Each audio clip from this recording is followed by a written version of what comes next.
The following program is brought to you by Whiteman.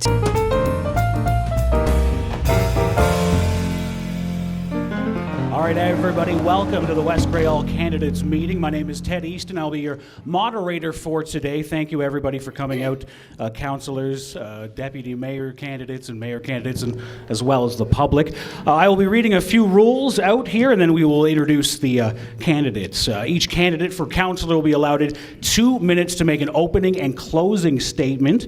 The order of these statements was predetermined by advance draw. Deputy mayor and mayor will be allotted 3 minutes. Candidates are asked not to interrupt opening and closing statements of other candidates. During the question and answer periods received from the floor in either written or oral form, candidates will have an opportunity to answer all questions. My job is to rule out any questions deemed inappropriate, offensive, derogatory, or that would seem to attack the integrity of a candidate or brings the chamber repute into dispute. My job is also to rule out any person who attempts to use the meeting as a platform for expressing any point of view. Questions from the floor be limited to one person, please, and the answers to the questions for the candidates will be limited to 1 minute as well. So let's introduce the candidates. We will start first with the councillors. First, Scott Foerster. If you want to raise your hand or stand up. There we go, Scott. Callie Greenshields. Beth Hamilton. Rebecca Hergert, Doug Hutchinson, Jenny Parsons, Geoffrey Shea, Doug Townsend, Stephen Townsend, Bob Weirmeir. Close. How do I say it? Weirmeir. Weirmeir. Get it right, Ted. Jeff White, and David Wilde. For Deputy Mayor, John Bell and Tom Hutchinson. And for Mayor Christine Robinson, Kevin Eccles and Enos Martins. All right, as I mentioned before, we had an advance draw to determine the order for the candidates to speak. We will be starting with the councillors, and the first councillor to speak will be Doug Hutchinson. Doug, the microphone should be right there so you don't have to go too far away from your seat there. Not sure if it's on the agenda. Oh, sorry, Doug, just before you go, once again, there'll be a 2-minute limit. I will be given a cue for 30 seconds, which I will let you know when 30 seconds is, and then I will stop you at the 2-minute mark, okay? Doug Hutchinson, everybody.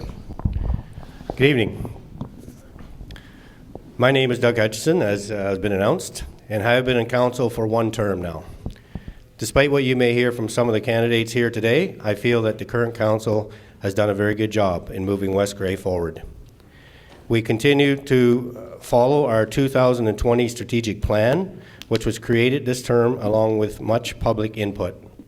As a result, we have hired some new staff in economic development and in parks and recreation to help promote West Grey.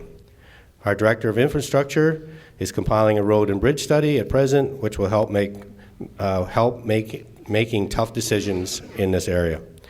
Our library system needed some tweaking, and I believe we have accomplished that, with a new library in Durham and a solution to the service in Elmwood. West Grey is in the verge of some long-awaited growth with a new 240 home development in Durham, and hopefully movement on some development in Newstead. There is lots of building happening in our rural areas, whether homes or farm buildings. We are also starting to see growth in our industrial and commercial business areas. Fiber is coming, which will be a big boost to our rural high-speed internet. Unfortunately, not coming as fast as we would like it.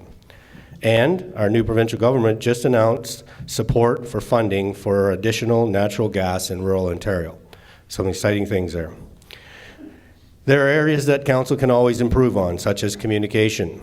At present, we have a website, which I feel needs a revamp.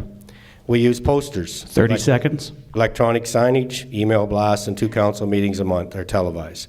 Still, we can improve by using Facebook and local papers more. I look forward, if on council, to helping solve the police building issue this term, as the ministry has been more than patient. We have been looking for a location and need to start a build. We have an excellent police force and need to support them. I hope this term is one where we see a new long-term care home in Durham as well. We all know there's a need there. Also, our landfill issues need to be resolved. Thank you. I will speak on some other items later. Thank you.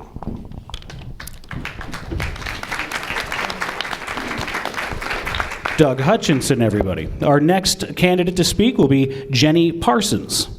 There's a microphone right over here, Jenny, as well.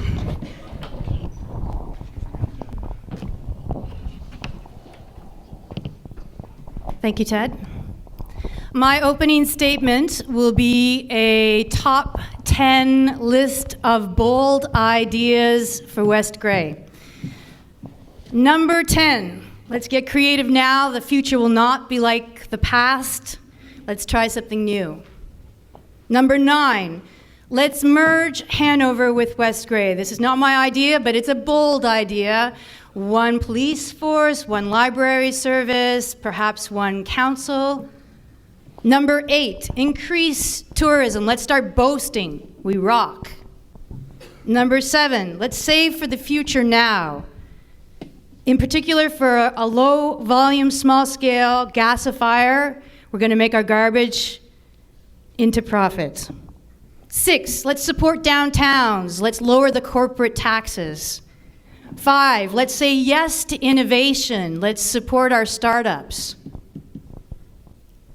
4, let's say no to wind turbines. Actually, this should probably say, let's say no to giving a 20-year contract to a municipality forced by the province, dividing neighbors, handing the cost to the payers and hiding it in a delivery. Let's just say, it doesn't fit on the card, so let's just say no to that.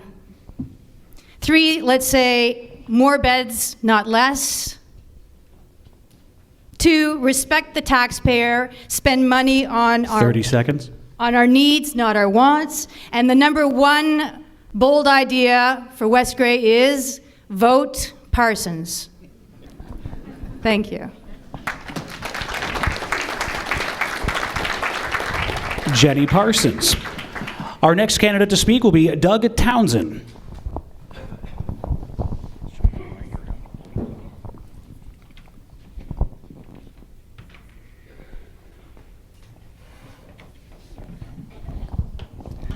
Good evening, residents of West Grey. My name is Doug Townsend, and I'm running for the position of councillor. I've lived in West Grey for the past 34 years with my wife Anne, first in Easton and now in the Varney area. We have raised our 2 children here, and now our grandchildren continue to live here in West Grey. There are many tough issues facing council in the coming years: infrastructure, bridges, landfill sites, senior housing and long-term care, attracting small and medium businesses and their jobs to West Grey, along with many, many more. In order to do this, you and I, need to elect the right individuals with the right skill sets that can come together as one team at the council table and make the right decisions for West Grey. Going forward, I believe I am one of those people that fit the bill. At the end of January, I retired from 36-and-a-half-year career with Canada Post, in which I served as postmaster in both Easton and Durham before being promoted to management positions in Grey and Bruce counties, then working out of regional office in London, then for a period of time at head office in Ottawa, all the time continuing to live and raise my family here in West Grey. I have managed large budgets and groups of employees in a highly unionized environment, learned the art of negotiation along with a lot of life lessons and life skills learned along the way. Skills I would like to bring to the table of your upcoming council.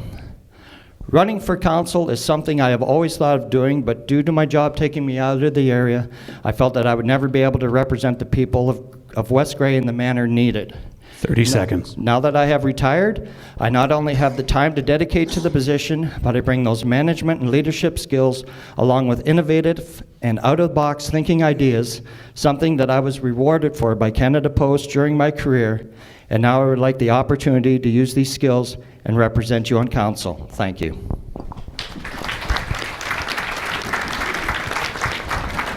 Doug Townsend. Our next speaker will be Beth Hamilton.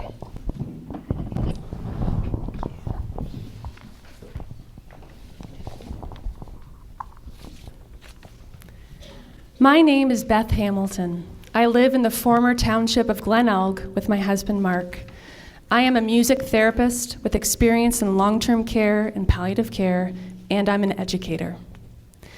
I made the decision to run for council over a year ago, and since then I've been preparing by attending meetings, reading reports, and talking with staff.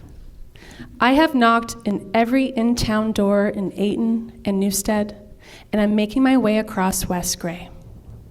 From this experience, I believe we need to develop a long-range plan, a strategic plan for West Grey, a plan based on research and community engagement. We need to anticipate the challenges and build for future generations. With bridges closing and bridges on borrowed time, with a sudden closure of the Normanby landfill and another near capacity, we need to plan further ahead, and we need to communicate more often and more clearly so we can work together in building our sustainable and vibrant future. A common concern here in Ayton and surrounding areas is for fair and equal representation at council, which leads me to ask, would a new ward system represent you better? As a community, let's discuss the possibility of election 30 reform. seconds. With long-term planning, good communication, and inclusive representation, we can take action today to invest in our future. I will keep going door to door. I will return every phone call, email, and Facebook message. I'm Beth Hamilton. I look forward to your questions. Thank you.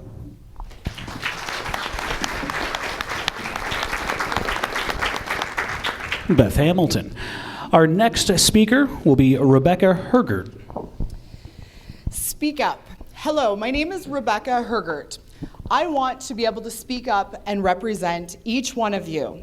For the last year and a half, I've had that opportunity to represent West Grey. This has been quite an adventure, a large learning curve, but we are ready to take on everything the province is going to throw at us. We're going to be ready to make good decisions based on research and information we've gathered. I believe that I can represent you at the local level, through emails, contact, out and about. I believe that I can represent you up to the county through resolutions that can be forwarded at our own council table. I believe that we can represent you at the provincial level as well. We've just returned from the AMO conference. It's a yearly conference, and we were able to sit down with the Conservative government and speak up for what West Grey needs. I'm prepared to speak up on your behalf. I invite input from all candidates here, from the public here. SurveyMonkey has been an opportunity that West Grey Council has allowed and is starting to get on board. Monthly, we had one in August about economic development. There's another one for September. We're moving forward. We're getting better at communication. Last Monday, we decided we were going to improve the municipal website. That should provide for some two-way communication. If you have a problem, let one of us councillors know so that we can bring it through the right channels to represent you very well.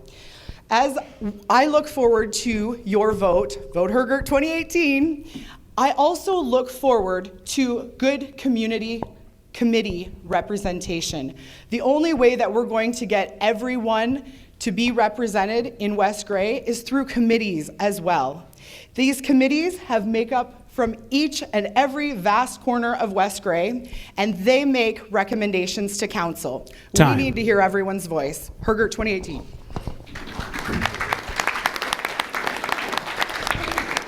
Thank you, Rebecca Hergert. Our next speaker will be Bob Weirmeir. I get it right that time? Right on. All right. It's good to see so many people out. I'm Bob Weirmeir. The amount of people here really shows that people are caring about what goes on. And that's what's needed. That's one reason I am running. My work with the Saugeen Regional Landowners for the Ontario Landowner Association has given me a great opportunity to talk to a lot of people, basically about property rights. I have went to different councils for different people for this. Some people think they're unfairly treated, so I've had to do a lot of reading of the regulations on that. I feel that maybe this is a really good place now to do it, to bring all that information I have read out to the public and to every one of you. I have done a lot of talking to a lot of people, and this room is really good this evening night, and I would really hope that if I do get elected, that the same people will call with any problems. I don't think I'm going to take up the whole time. It looks like a long night here. Anyway, thank you. Bob Weirmeir. Our next speaker, Scott Foerster.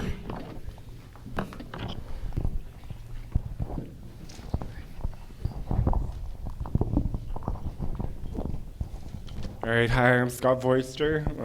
Why I decided to run for West Grey Council? Since volunteering on the Nooster Recreation Board and the Nooster Normanby Carrick Agriculture Society, living and working in West Grey, and talking to local residents, I've seen there's a need for fresh new ideas on council. A need for someone with a passion for the community of West Grey and the people who live here. There's a need for more opportunities to keep young people in West Grey, getting families to raise their children here, more housing in towns, villages, and hamlets of West Grey, getting retiring people to return to the place where they grew up, more senior housing, and keeping our retirement homes open so we can keep our seniors in West Grey. Improving West Grey by attracting new businesses and industry, including farming and on-farm businesses. Budgeting to replace neglected infrastructure, roads, bridges, water and sewers, landfills. Improving the integrity of council by working with everyone, by bringing a new approach to problem solving with openness and fresh ideas and common sense. Promoting West Grey as a community and being accessible to all residents. That's all I have.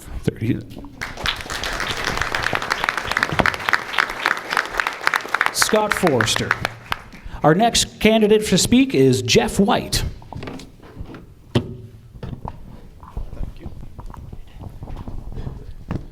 Good evening. I would like to start by thanking everyone for attending. My name is Jeff White, and I'm running for a seat on West Grey Council. Even though I'm a new face to most of you, I've lived in the Grey Bruce area for the majority of my life. I now live northeast of Elmwood with my wife Tammy and our son. We have 2 older daughters who have now moved out on their own.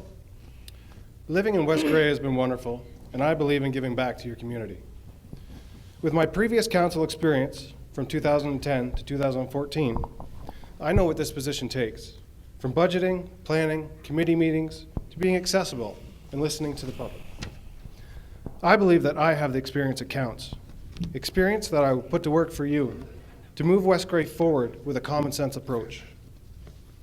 In order to move forward, communication is a key factor. Working together with open and transparent dialogue on key issues such as taxes, infrastructure, long-term health care, youth retention, and economic development. We're all here today with one main and most important goal, and that is making the best West Grey possible. A person with past council experience, a person who is honest and dedicated, a person who listens and will voice the concerns of all West Grey residents. That person is Jeff White. Thank you. Jeff White. Our next speaker, Stephen Townsend. Good evening. My name is Stephen Townsend, and I'm not related to Doug. I'm sure you're all thinking and wondering, but we're not related. First of all, I'll start off by saying I'm glad that so many people did come out. It does show an interest, and there's a lot of issues in the area, as I'm sure you're all aware. If you've read my flyer, which I mailed to every single household, farm, et cetera, because I believe everyone should see it, everyone should understand where you are actually thinking and what you're looking forward to. If you look at it, it talks about economic development, residential development, senior accommodation, not just long-term care. There's got to be alternatives to staying put. People can't stay on the farm anymore, can't stay in their house anymore. They need to have housing somewhere. We can't accommodate it. It's not around. It needs to. You'll also see I talk about strategic plan. As Doug Hutchinson mentioned, there is a strategic plan in place. It has gaps. It needs to be reviewed. Because of my experience in work, I started as a clerk, retired as a vice president, And so I've seen operational right up to oversight. My volunteering, doing the medical clinic expansion in Durham, a $2 million project roughly, on time, on budget. We got a $925,000 grant that if we didn't do that, we'd lose it. We didn't. I was on the board of the foundation and revamped that. I did the same sort of stretch on the hospital board, which has Kincardine, Walkerton, Chesley, and Durham hospitals. It's one board, one management team, 4 sites. Sound familiar? 30 seconds. What we have here, I did the same at work. I had 3 cities, Toronto, Montreal, Halifax. I had people in all those circumstances, the people are satisfied that it's equitable, and that's what counts. Open, transparent, as Jeff said, is critical. People here don't feel that that happens, and also the equitability of the way each area is treated needs to be revised as well. Thank you very much. Stephen Townsend. Our next speaker, Callie Greenshields. Good evening, everyone. Thank you all for coming out. My name is Callie Greenshields, and I'm running for council, not for any personal gain or ambition, but to be involved and serve the community of West Grey. Since entering the race, I have been out personally, along with my family, traveling all the roads of the municipality. I had no clue when I started that just how big West Grey really is. I'm almost done. Since entering the race, meeting its people and learning all that West Grey has to offer. I've been listening, I've been learning, huge learning curve, but still determined to see it thrive. West Grey is a rich and diverse community made up of young and old and everyone in between. To see it thrive, I will work for a senior youth activity and technology center in West Grey. West Grey is nestled in nature, and I will work to build and promote sustainable year-round tourism in our communities. I will build and promote businesses in West Grey, balance budgets, ensure infrastructures are maintained and up to code, and funds are in place when repair work is needed to be done. That one will be challenging. Long-term solutions to our waste disposal and waste management. I am committed to long-term care in West Grey. 30 seconds. I believe in building strong and thriving communities in all of West Grey. This can only be done if we all exercise civic pride and work together. With time, effort, and teamwork together, we can build a place where people will want to come and visit, and if we do it right, they'll want to stay. I'm committed to serving the communities of West Grey and helping them thrive. My name is Callie Greenshields. Please vote for me.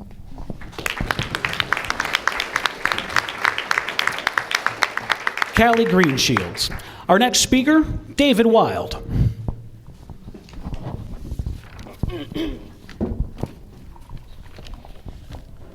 Hi, my sincere thanks to the Optimist Club for organizing this event and to all of you for attending. Excuse me. To my fellow candidates and councillors, I wish you all the best. I look forward to working with 4 of you, as well as our mayor and deputy mayor. My first motion will be to bring back the ballot as an option to the way that we vote this term. People are confused and intimidated by telephone and internet voting and are telling me they will not be voting, which is awful. I would like to see the formation of a long-range planning committee to address our roads, culverts, and bridges chaos. We could then advise our constituents when things will start to see some real action. Hopefully no increase in taxes will mean, however, that we'll have to tighten our belts concurrently. We should encourage developers of residential areas and to include row housing units and seniors along with family dwellings. Downtown businesses could get assistance from West Grey to improve the appearance of buildings and ridding towns of eyesores. Building owners who refuse to rent storefronts should be encouraged to rent or sell. No one wants to move into a ghost town. My printed matter is available at the back and includes my home phone and email address. My year-round office is Hergert, Shell, and Variety. 30 seconds. Where we can meet and talk face-to-face by appointment. My name is David Wilde, so vote Wilde. Thank you.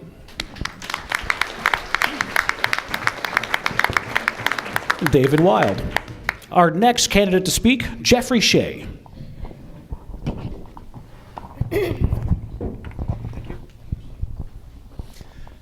Good evening, all. So I have some past experience doing things in the community that I'd like to relay. I served on the West Grey Chamber of Commerce. I worked with the Grey County Accessibility Committee. I work with the Tangled Disability Art Gallery in Toronto. I was elected to West Grey Council in 2003, and while I was on council, I served on the West Grey Fire Board as well. I believe that when we're making decisions locally, we need to be making them with the long-term health of our community in mind. That's for the decisions that we're making, and also for the decisions that are being made around us. When a school board decides they want to close a school, or when the county decides they want to close a long-term care facility, I think it's our job as the local council to speak up for our communities and say, that's going to impact on us. You've got to be thinking broader and more long-term, and to stand up for those resources in our communities.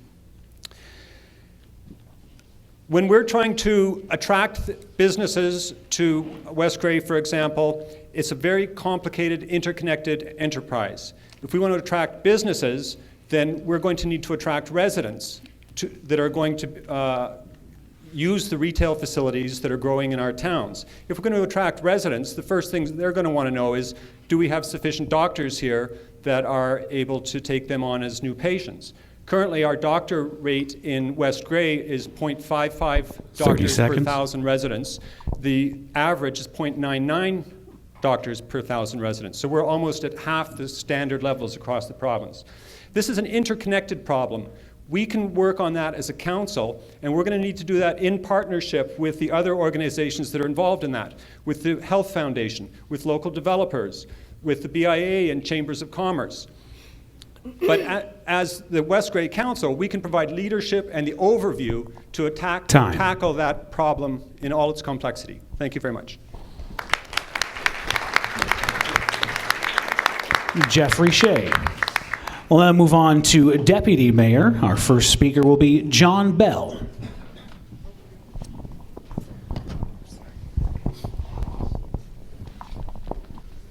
First of all, special thank you to the Opposites Club of Normanby for organizing and putting on this evening. Thank you, ladies and gentlemen, for being here, and thank you, Ted, for refereeing as you are so appropriately dressed. Good evening, ladies and gentlemen. It has been my privilege to act as your Deputy Mayor for the last 8 years, and as Councillor for 4 years preceding that. That experience has put myself in this position to once again humbly ask for your support. I believe the Council of this term has been very vigilant in identifying problems and working towards solutions. Our problems are not unique. With over 100 bridges and structures, our infrastructure will need careful attention. We will continue to look at new and innovative ideas. The legalization of cannabis has unknown costs for the municipality in implementation and administration. This is a big challenge for the incoming council. With an approval rating of over 80% in favor of community policing, it is imperative to look at a new station. In our municipality, our builders are having a banner year. Our small industrial businesses are expanding, and employment is up in the area, and unemployment is below 3%. I will continue to support economic ventures from both individuals and businesses in the area. The promotion of West Grey to live, work, play, and retire is having positive results. For the first time, we cracked the top 100 best municipalities in which to live in Ontario. Out of 442, we are number 94. I still believe we can and will do better. We must continue to invite municipal partners to join us where there are mutual benefits for all. It is imperative to look for new revenue sources to keep the municipality thriving. I will continue to explore all avenues. A community action plan will be sought by council in the new year. Ayton, Newstead, Elmwood, and Durham will have representatives to deal with what is wanted and needed in the urban cores. There will be municipal and county monies attached to this venture, and there will be more info in the new year. I wish to continue to make good decisions and sound judgment calls on your behalf, as I have in the past, at both the local level and county. Once again, I ask for your support to keep West Grey a beautiful place to call home.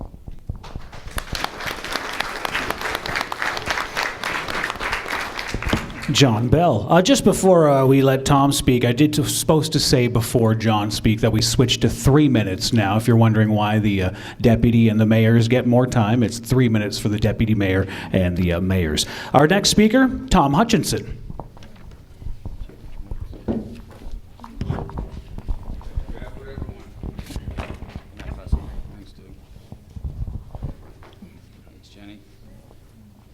Whoa. Welcome, everyone. It's great to see all you here this evening, and thank you for joining us this 2018 candidates meeting. My name's Tom Hutchinson, and I am running for Deputy Mayor. I live in the town of Easton along with my wife Peggy of 32 years. We have 3 children that live in the community, and we also have 3 granddaughters with another grandchild on the way. So the Hutchinson clan of 3 generations is here to stay. Currently, I'm the president of West Grey Minor Hockey, and I'm also the vice president of the West Grey Chamber of Commerce. 4 years ago, we stood on this stage and we discussed change. That did not happen, and look where we are now.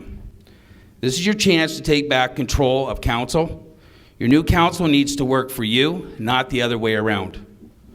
I am running for deputy mayor because West Grey at this time needs a proven leader with unquestioned progressive values. There are many issues facing the new council.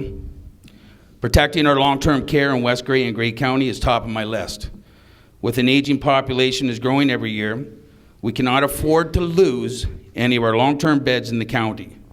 I'm all for building a new Rockwood Terrace and keeping the Class A facility, Grey Gables, open over in Markdale, and with possibility of further expansion. I'm dedicated to protecting our seniors. We also need to build affordable housing for the seniors. And if you want to look at the other end of the scale, we need some affordable housing for the younger generation trying to crack into the expensive housing market. In the last election, we did discuss economic development and beautification of our downtowns. Not much has happened in the last 4 years. I will set up workshops with the community and our local service clubs to work on a concrete plan for the next 4 to 8 years. Once we have a plan in place, we will see some actual fresh revenues into our tax base that can go towards fixing our failing infrastructures, services, and downtown cores. We will use the proper materials on our roads and bridges so we're not constantly doing the same work over and over again. No more Band-Aids. Let's do it right the first time. We will be accountable to you on the costing for all projects and services. No more careless spending. As Deputy Mayor, I work countless hours and promise to reach out to the community for your input. I want to take council on the road at least once, if not twice a year, to our rural areas. 30 seconds. And have open forum discussions. I promise to engage and be active in the community and to promise to listen to what you have to say. I promise to have an open door, an open mind, so we can make it the future better for all of us. This is the partnership that you've been looking for, and here it is. My name's Tom Hutchinson. I am dedicated to the community and committed to progress. Look forward to your votes. Thank you.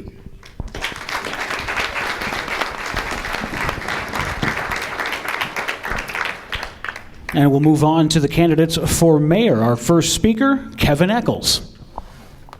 Thank you very much, Ted. And good evening, everyone, and welcome. Firstly, I'd like to put my statement forward to congratulate the Optimist Club for putting on this evening. It was a great effort, and you've done very well. We'll tell you how well at 9 o'clock or 9:30 when we're ready to leave.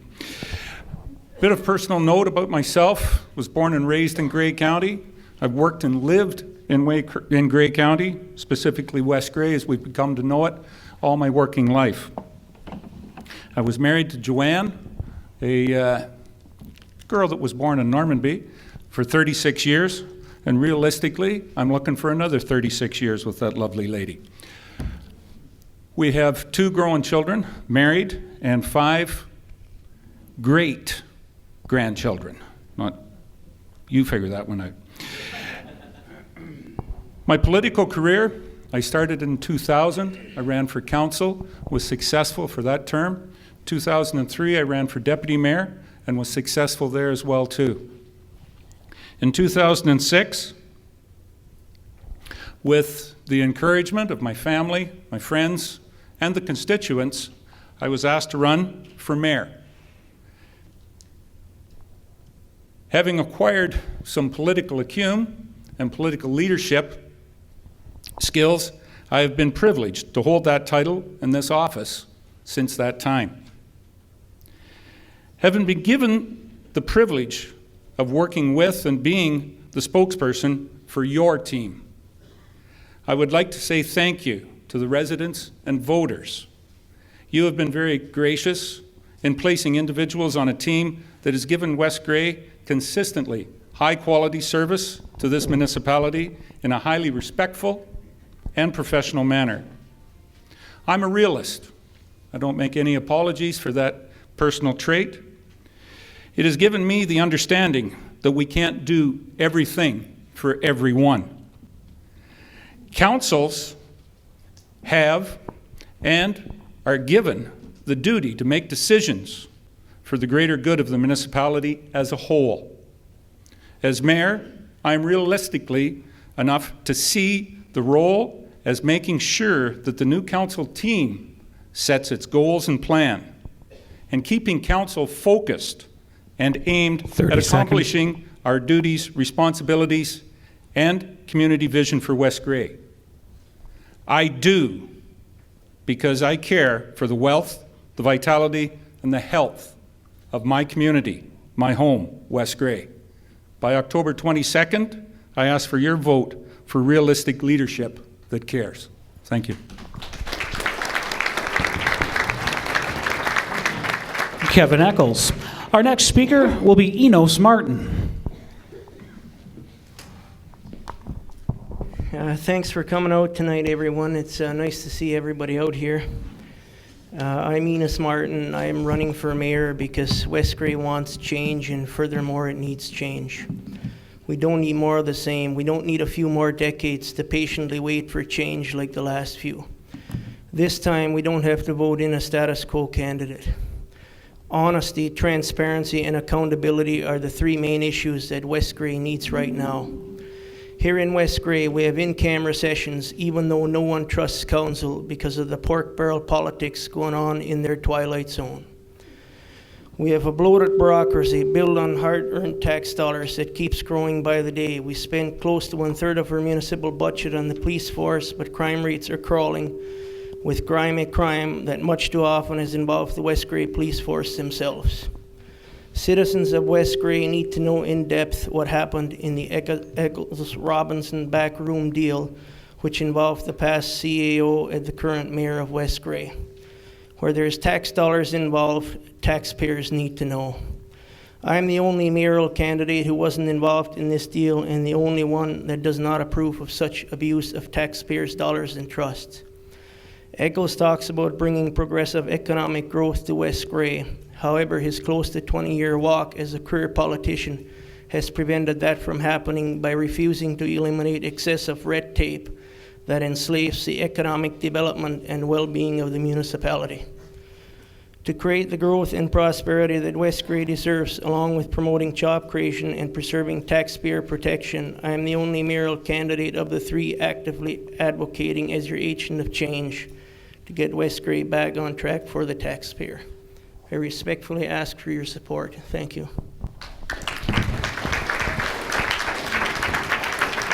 Enos Martin. And our next speaker, Christine Robinson. Thank you, Ted, and thank you to the Optimist Club of Normanby Township for hosting this all-candidates meeting. Hello, my name is Christine Robinson, and I'm pleased to be running for Mayor of West Grey. I bring over 30 years of municipal government experience to the position of mayor.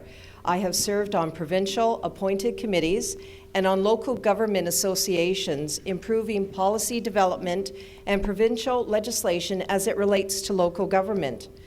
I have a master's degree in public administration, a Bachelor of Arts degree in political science with a minor in sociology. I have a Law Society certification in negotiating and conflict management, and I was trained in Arn Prior by the federal government on emergency preparedness and management. I have immersed myself in the community by serving on many local boards and committees. I am ready to be your mayor. I've been a resident of West Grey since 2006. West Grey is my hometown. I own a hobby farm with my husband Scott in the former Bentic Township. I raise, train, and show horses, and I really enjoy that. I'm running for mayor because I have a passion for local government. I want to help people, and I have the competencies of a good politician. I know how to get things done. I've worked with all levels of government, and I can move quickly to improve West Grey. As your mayor, I will work tirelessly for you, the citizens. I bring a fresh start to West Grey by ensuring the effective and efficient delivery of services, respecting the taxpayer, investing in our economic vitality, and promoting transparency of all West Grey government actions. I am the right person to be the mayor of West Grey, and I will lead West Grey into the future. Here are my pledges if elected. I will maintain taxes through a 4-year budget which will assist in keeping taxes at a reasonable rate. I pledge continued support for Rockwood Terrace and Grey Gables as Grey County long-term care homes. I pledge to prioritize infrastructure needs, put money back into infrastructure for roads, bridges, sidewalks. I pledge my economic vision and my plan for West Grey to be open for business and future ready. 30 seconds. I pledge that council meetings will be held in each of the communities. I pledge support for local nonprofit organizations to not have to pay for municipal facilities to hold community events. I pledge that decisions made will include decision to the environment and the youth. And heritage, our legacy and identity are very important. I finally pledge to be mayor of West Grey and all of the communities. And I thank you very much, and I would very much respect your vote. Thank you.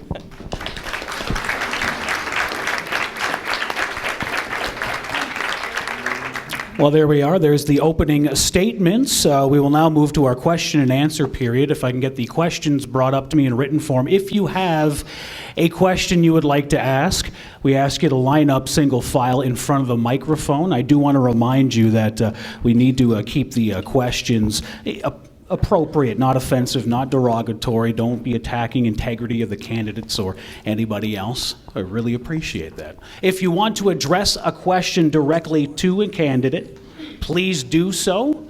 If I have a question directed at a candidate, I will ask you to grab the microphone and answer the question. If another candidate would like to ask, just raise your hand and we'll go from there, okay?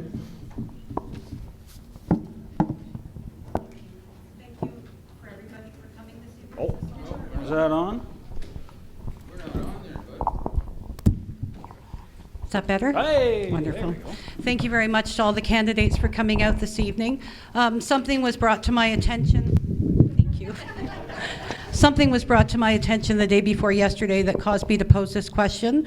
And my question is addressed to one candidate, and that's candidate Enos Martin for mayor. If I may ask you, Mr. Martin, are you the same Enos Martin who was arrested on October 16th, 2014 for driving with a suspended license and $9,000? I'm going to strike that question as a personal attack. Thank you. Thank you.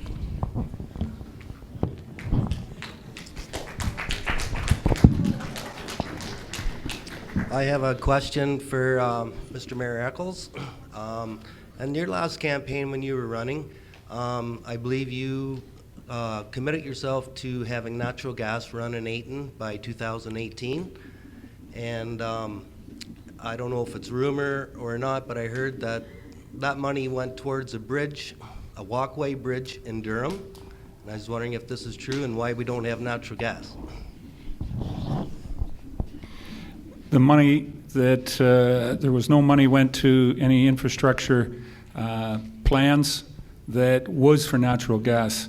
There was natural gas. We did a lot of work on finding the ability to get provincial funding that is totally necessary for that. There's two companies, Enbridge and Union Gas, that are in control of that. The provincial government made a commitment as well that all rural municipalities would be able to be serviced. The problem was they didn't put enough money in behind that to expand. There is one other company that is working to expand natural gas with their own funding, EPCOR, across the northern part of West Grey into Erin Eldersley on through to Kincardine and Huron-Kinloss. We are... That'll be time, Kevin. Approach them as well, too.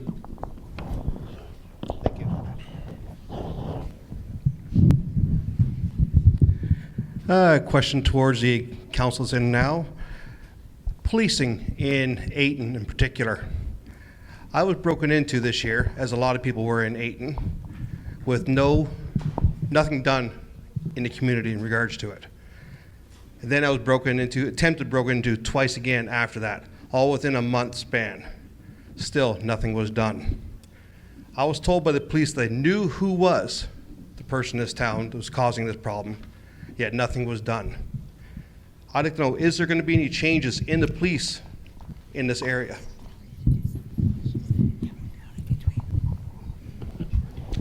Yeah, if someone wants to answer that, go ahead, Kevin, since you have the microphone there. There has been an awful rash of break-ins. There have been a number of arrests. Yes, you're probably correct. Some of them, you may know who it is, but unless you have the smoking gun and the evidence to be able to back up the charges, and that's the integrity of our police force. There have been a number of arrests made in Easton, in Newstead, in West Grey. Working with a number of other sources, it's not something that is uncommon across the rural areas, and we're trying to do everything that we can, and I think that the numbers state we have a better clearance rate than any other police force in Grey, Bruce, and Wellington County at this point in time. The representation of the police here in the village was almost non-existent this summer. Okay? Whether it's speeding or whether it's break-ins, it just didn't exist. Rebecca, did you want to speak on that? I saw you.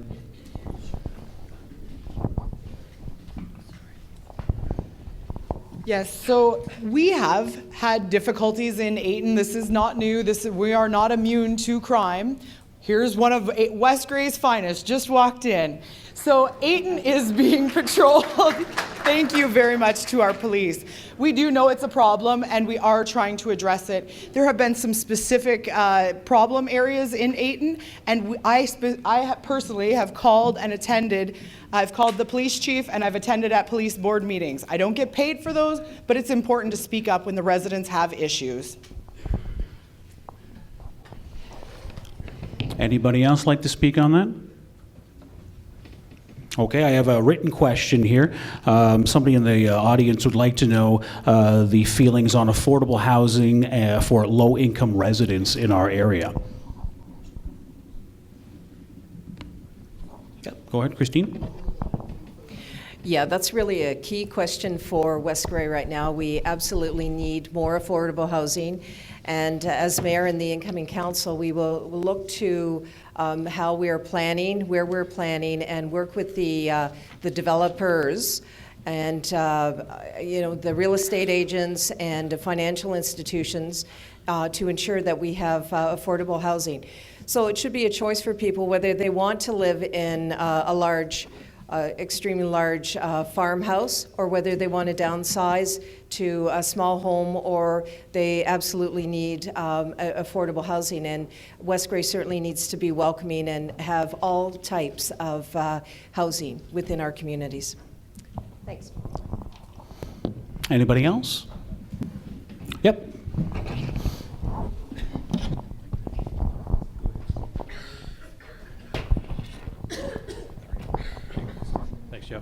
As I mentioned in my introduction, when you're doing economic development, you need to look at the residential, you need to look at the senior accommodation, and you need to have that as a package. That's why I talk about a strategic plan and filling those gaps. It's not just one of those, it's all of them are a package. And in order to do that, you need to plan as a package.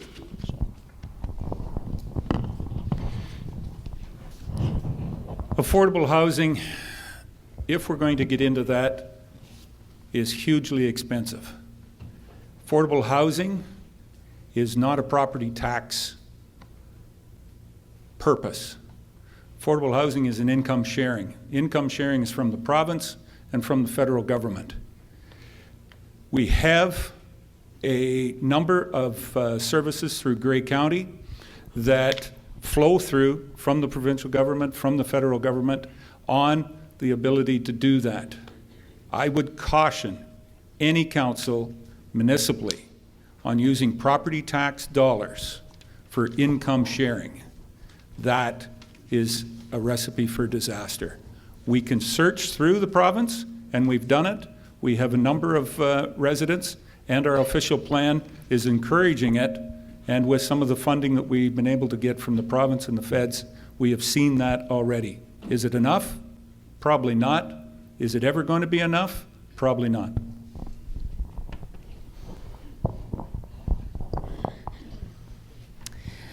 So when I think of affordable housing, I think of housing that's subsidized at the Grey County level, but we can also look at just building housing that's affordable in our communities. We should look to intensifying our downtown cores, looking to build rental units right downtown, making our communities walkable and on your bike. And also looking at more creative communities that are coming out. There's models around us for sustainable communities with smaller footprints. So there might be an opportunity to permit the building of smaller homes, maybe tiny homes, and building communities of smaller homes for both younger families who are first starting out, and on the other spectrum, our older generation too could appreciate accessible, smaller housing. Thank you.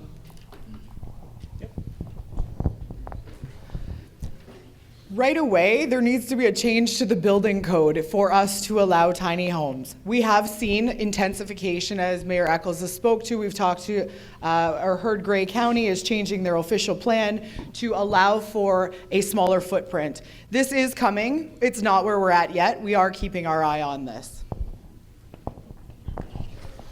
Anyone else on the table? Yep.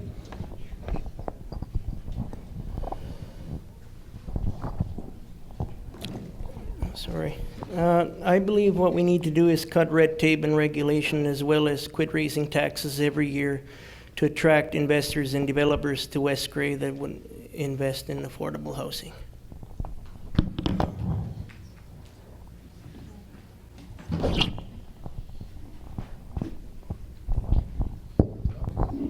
Something else to consider for us. We're a multi-generational family. My mother-in-law lives with us. Something for families that are on the farm wanting to look after their parents because they're not ready to go into long-term care, but they're still able to live at home, is looking at the possibility of opening up smaller second dwellings on properties in the rural areas.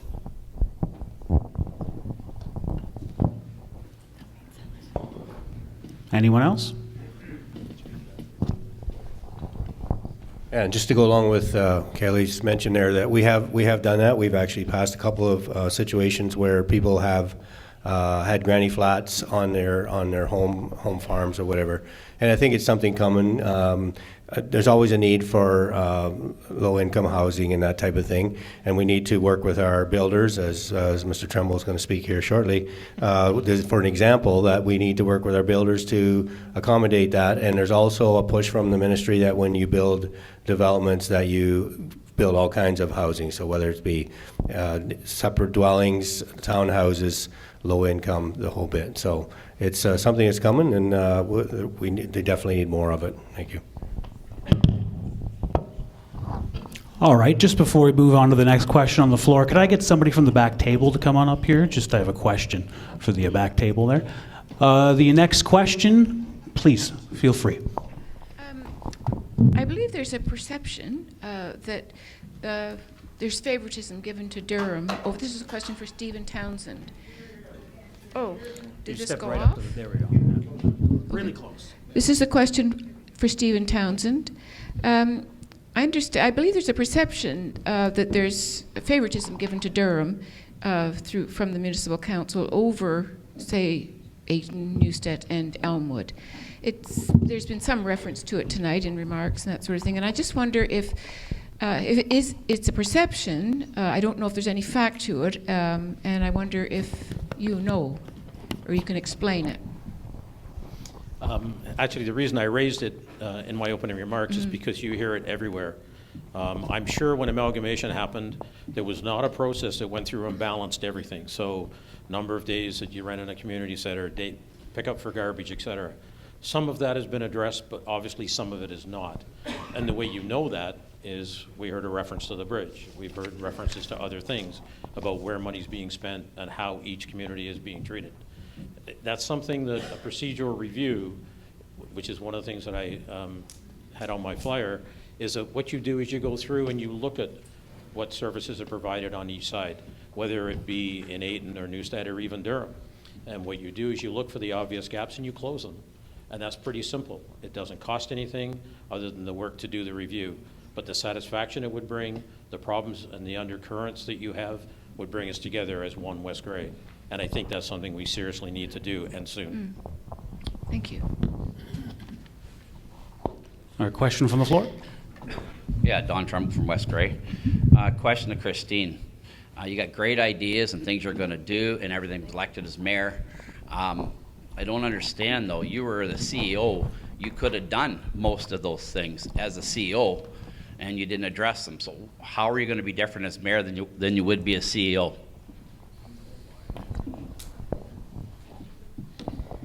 Thanks for the question. Certainly there's a difference between being on the administrative side and being on the other side of the white picket fence, which is the political decision making.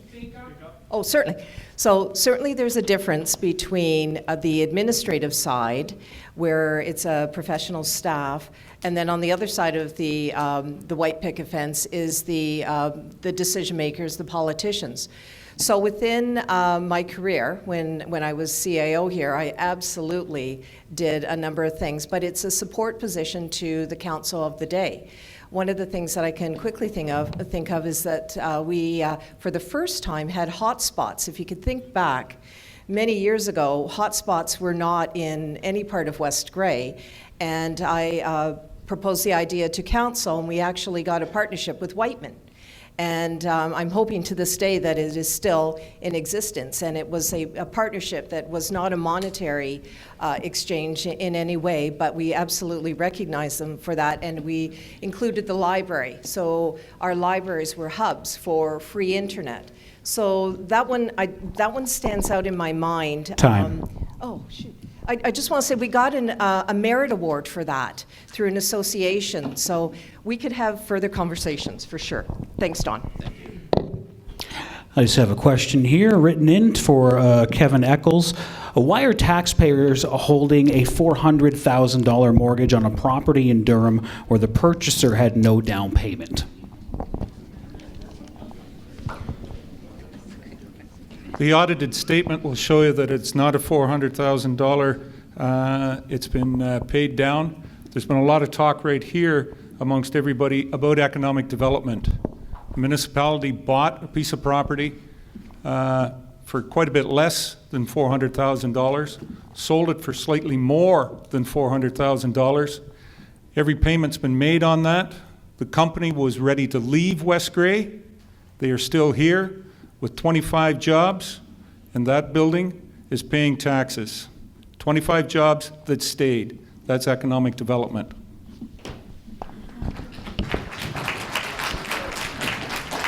Question from the floor? Thank you. My question is for Enos, Christine, and Tom.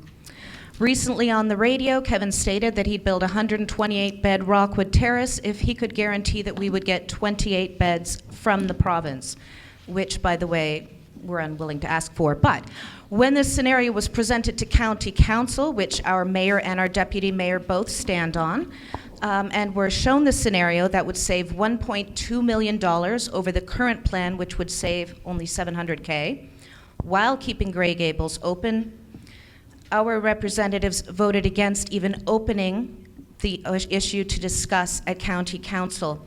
Can I ask each of you, what would you do differently, if anything, and why?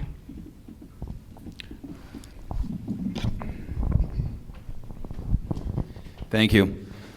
The first thing I would have done before we even got into all this is I would have applied for more beds from the get-go. That's at both facilities. As far as losing any long-term beds in West Grey or Grey County, we cannot afford to do that. If you look at our population right now, it's probably over 40%, and it's growing. I'm at the end of the baby boomer. but there's a tremendous number. We've got another 30 years to go, so it's backwards thinking about giving up any beds. I say we should have applied for more and been proactive. Thank you.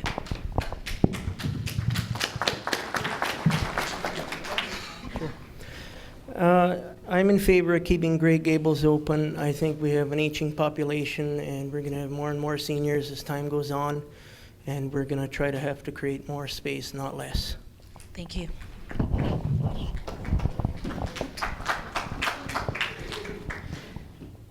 So can everybody hear me? I'm hearing back that I can. All right. So long-term care is a long-term issue in West Grey. It's gone on for a long time. There was major concern that we were going to lose Rockwood Terrace, and many of the community members here at this table, still in West Grey, not present tonight, were strong voices to keep Rockwood Terrace.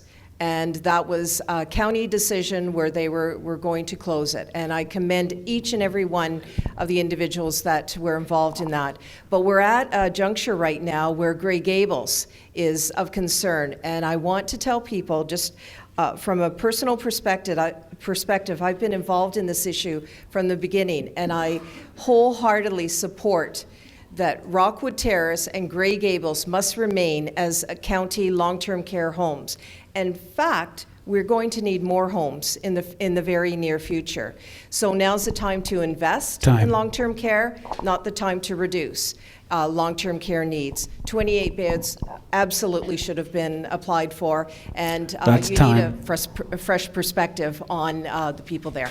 Okay. Thank you very much. I have a written question here for Callie Greenshields. Your election literature says West Grey nestled in nature. How can you say this when your property was used as part of the East Durham Wind Project?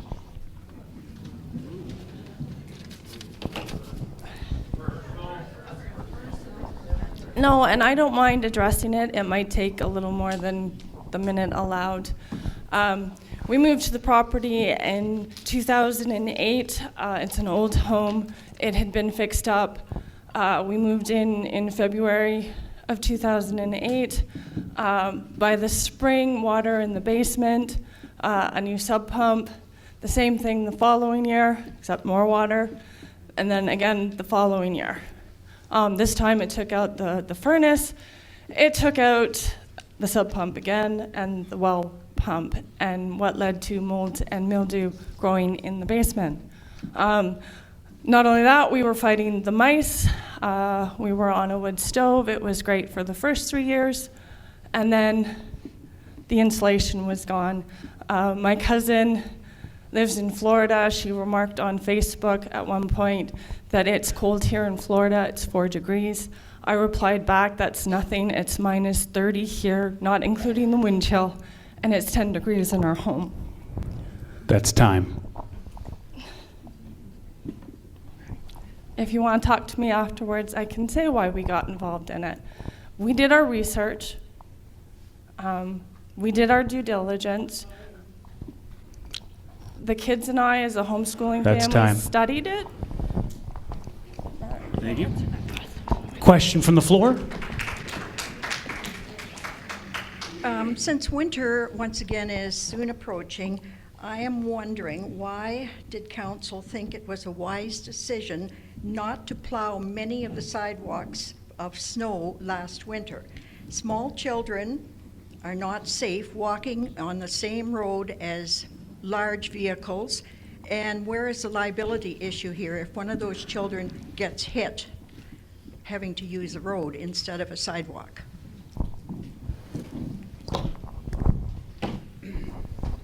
Thank you for the question. That refers back to what I was saying about services cuts, because that's one right there. And I have the same concern as you do, and I'm sure many people in this community echo that.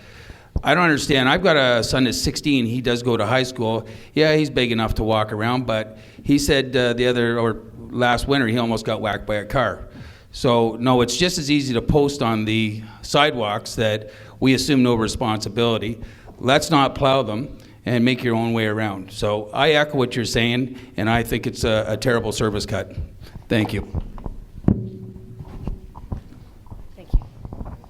I absolutely agree with what you're saying. The first time that I saw the sign posted in Ayton was, it said something, it was quite a large sign, something to the effect that the sidewalk will not be cleared for the duration of the winter. I actually took a photo of it because I couldn't believe my eyes that the municipality was not taking care of the basic infrastructure. And that's for people that walk on the sidewalks, that's children that walk on the sidewalks, and it's really important for me to ensure the safety of people in West Grey, but also that you feel safe in West Grey, and absolutely sidewalks are part of that.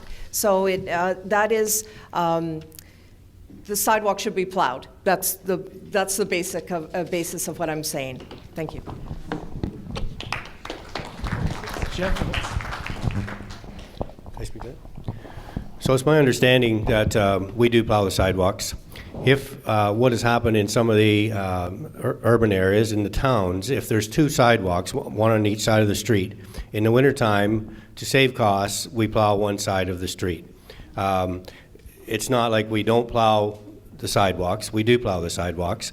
And yes, there are liabilities involved, and it just makes sense. I mean, it's like anything else, there's a cost involved of plowing both sides of the street. So it makes sense. As long as you have one sidewalk, it should be okay. If there are other areas out there that aren't being plowed, then we'd like to hear about it. But right now, as far as I'm concerned, on council, that we are plowing the sidewalks to meet the needs of our mandate. Thank you.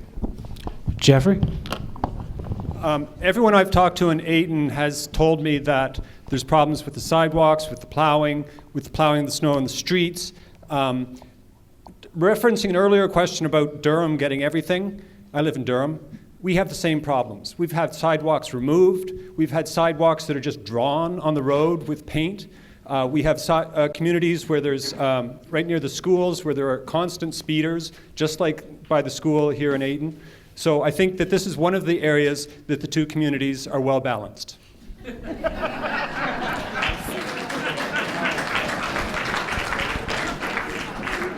Hold on, Tom. Anyone else before Tom want to speak on this issue? You want this? All right, apparently Ayton has one sidewalk, and there's currently no sidewalk leading to our school.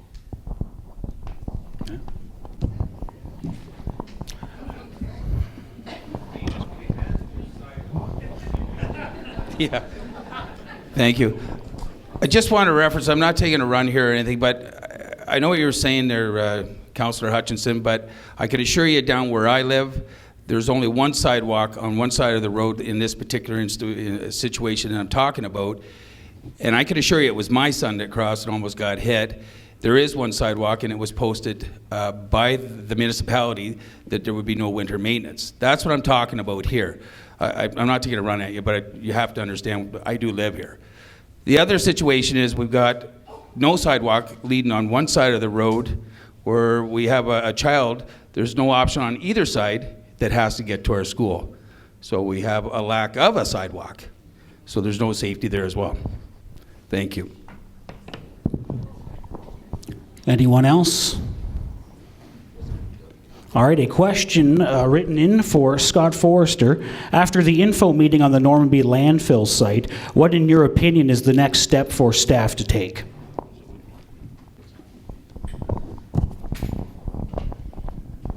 Was there, I have to be more informed on the landfill. I left the meeting with more questions than answers.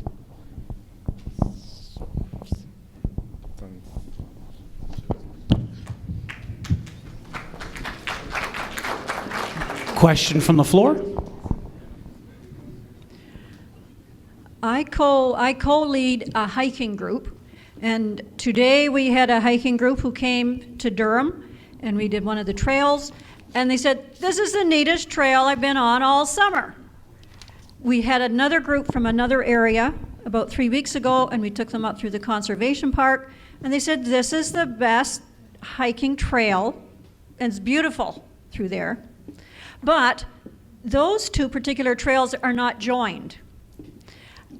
And we all know that physical activity is very important if we want to keep the old people out of the nursing homes. And, no, not old people. Older A little older.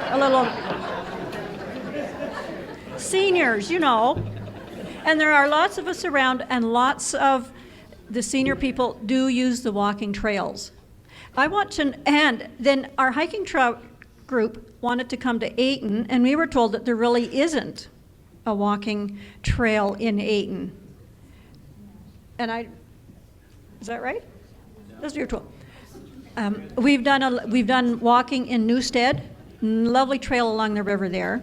But I think it's important that if we want to promote tourism and physical activity, we need to try and work to connect different walking trails in the different communities and have a lot better signage and promotion, because that's what we are, is an outdoor recreation type community. And I want to know who's going to hook up those trails for us so we can go all the way around town. Or we can go to Ayton or anywhere. So Donna, I think that's a really great idea. We have to look at activities that the municipality can support. We certainly don't want sedentary lifestyles. We know that in West Grey there's a lot of leisure and recreation activities, and certainly horseback riding could be one of them on a trail, but certainly walking is really important for everyone. It's an activity that everyone perhaps could partake in if they choose. So that is an initiative coming from you and perhaps your group, and it would be fantastic to take a look at that and see how far we could get with that project in terms of whatever equipment is needed and funding and promotion. And I think it's a fantastic community initiative. So you've just sparked some creative thoughts in me at this point. So thank you for that. And when you increase the trails, make sure you put garbage cans along them. I'd like to speak on that, Donna, because that has been one of the things that I've promoted or talked about right since I got on council, that I would like to see a trail committee. And we haven't been able to do that. Parks did some work on the trails in Durham. As you know, they're not where they should be in terms of signage, because there are some liability issues there that we need to look at. But I agree, we need a committee, and we need public on that committee so that we can move forward. Newstead has a beautiful trail. Ayton doesn't have one yet, but there's no reason why they couldn't have some trails there. So I think it is something that in next term I would like to see happen. There's some information coming forward in a workshop about trails and liabilities coming up in the near future. But I agree, I would like to see it happen. We have the potential there. It just we need to get together and make it work. So look forward to that. I agree with a lot of what you're saying, Doug, that we need to strike a trail committee, because I know there's people like you, Donna, out there who are engaged and want to participate in building a better West Grey together. And what a great way to engage our youth through something like a trail committee as well. We have these beautiful natural assets all through West Grey, and we could do a better job to highlight them and elevate them and showcase them. I know we're all proud. Maybe we don't want to give our top secret spots away, but it's time we do some mapping and some signage. Thank you. You're very much right. It would be great, Donna, to have a lot more trails out there. I said in my opening statements about being realistic. The trail in Durham, it's been worked on, and I see one of the individuals here that when he was on council worked on trying to get that connectivity. The connectivity goes through private property. The municipality owns a little, the Conservation Authority owns a little, but the rest of it goes across private property. And once you start putting public across private property, then lawyers on lawsuits, and maybe because you don't have enough garbage cans for garbage, the public is very hesitant to allow individuals going across. And I think the snowmobile clubs are struggling with that now as well too. It would be great. We have great county forests that certainly have walking. Conservation Authority has quite a bit of property open to the public for walking as well too. But for the municipality to go, we would, from the public perspective, have to start purchasing property. It's difficult to find enough money for affordable housing, on purchasing property without. That's the realistic part of it. I would like to do it and be able to find it, but we've been working long and hard on it and haven't got there yet. Anybody else at the table like to answer that question? Bob? Perhaps a conversation with those that run the Bruce Trail, because a lot of that trail does go through private property and they allow use for it. So it's a conversation that we should have with the Bruce Trail people.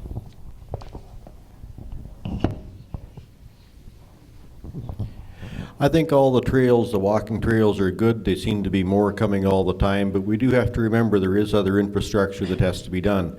And when you say that two trails aren't connecting, we have roads right now that aren't connecting either. And pretty soon we may all have to just use the trails because we can't get down the roads.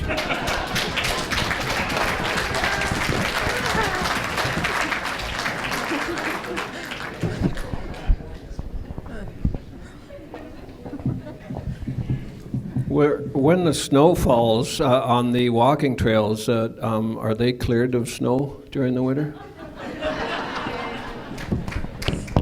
Snowshoes, yeah.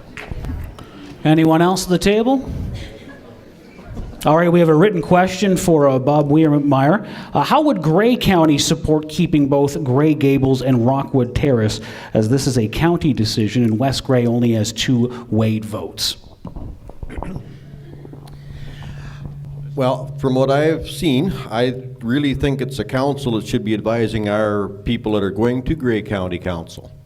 This is something, if our representatives there are saying, no, we don't want to keep the 2 of them, where do we come into this? This is something that the council should be advising the representatives to go to Grey County and all the other counties too.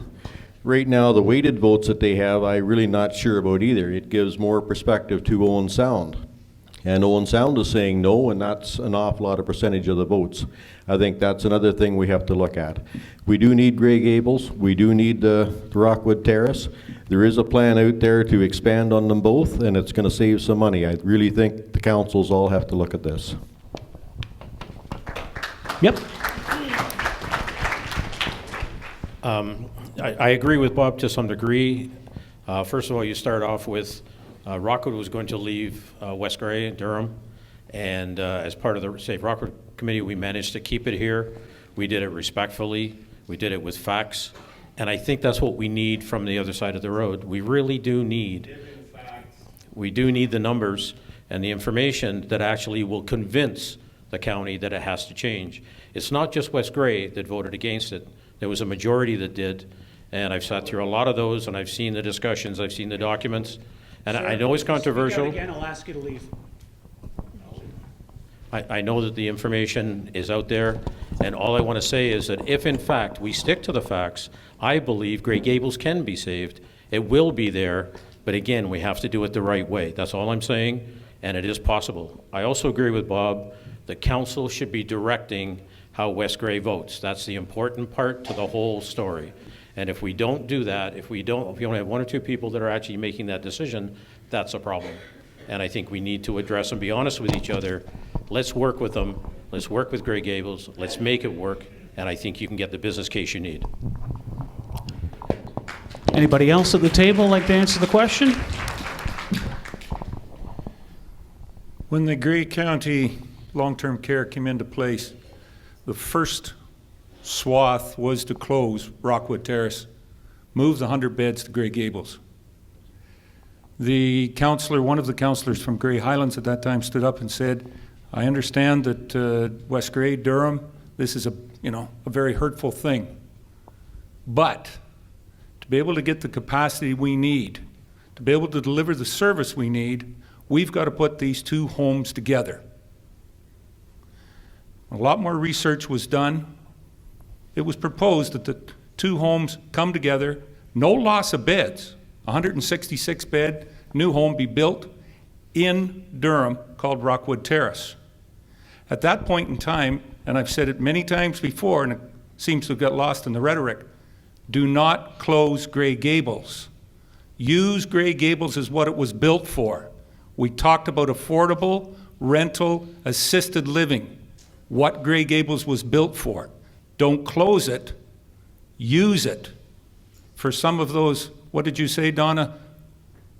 Seniors? And that is lacking tremendously as well, too. The plan right now is not to lose any beds in Grey County. The plan is to keep Grey Gables open as a retirement assisted living, what it was built for in the first place.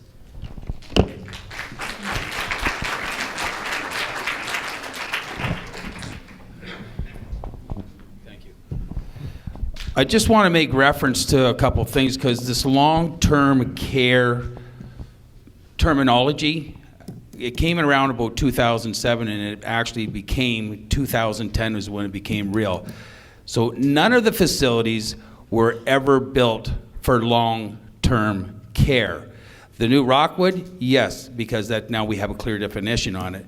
So as far as that's going, Grey Gables, on the other hand, is a Class A facility. So my opinion, again, we need to apply for more beds. They just don't come if you don't apply. Thank you.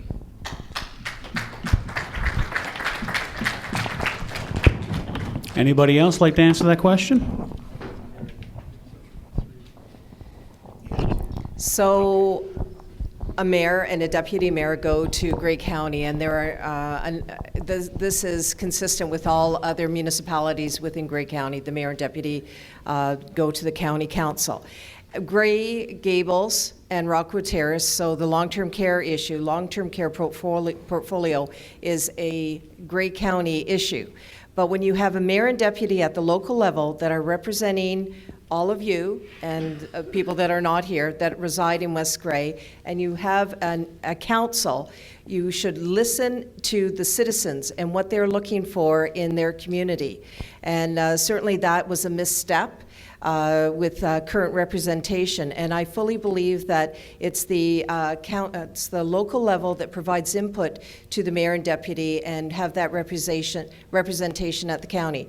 And certainly when you're at the county level, you are looking at the broad spectrum of all the municipalities in the county. So there's two perspectives that you have to balance out. Now, long-term care is a big issue. We did hear that there was comments about you're not out on the street yet, and that really alarmed me because we're dealing with people that are in our long-term care homes, and we have to be absolutely respectful and represent them and keep the long-term care homes within our county. John Bell. Thank you very much, Ted. Yeah, we can be here all night debating this. So it's a lot of facts and a lot of figures have gone into this. A lot of thinking's gone into this. The 166 beds, though, we have the ability in Grey County to build a state-of-the-art facility with 166 beds. Those have been deemed right now to be hooked up to sewer and water in Durham somewhere, someplace. That land has not been purchased yet. The province, in the meantime, has said that they will issue 15,000 beds in the next 10 years.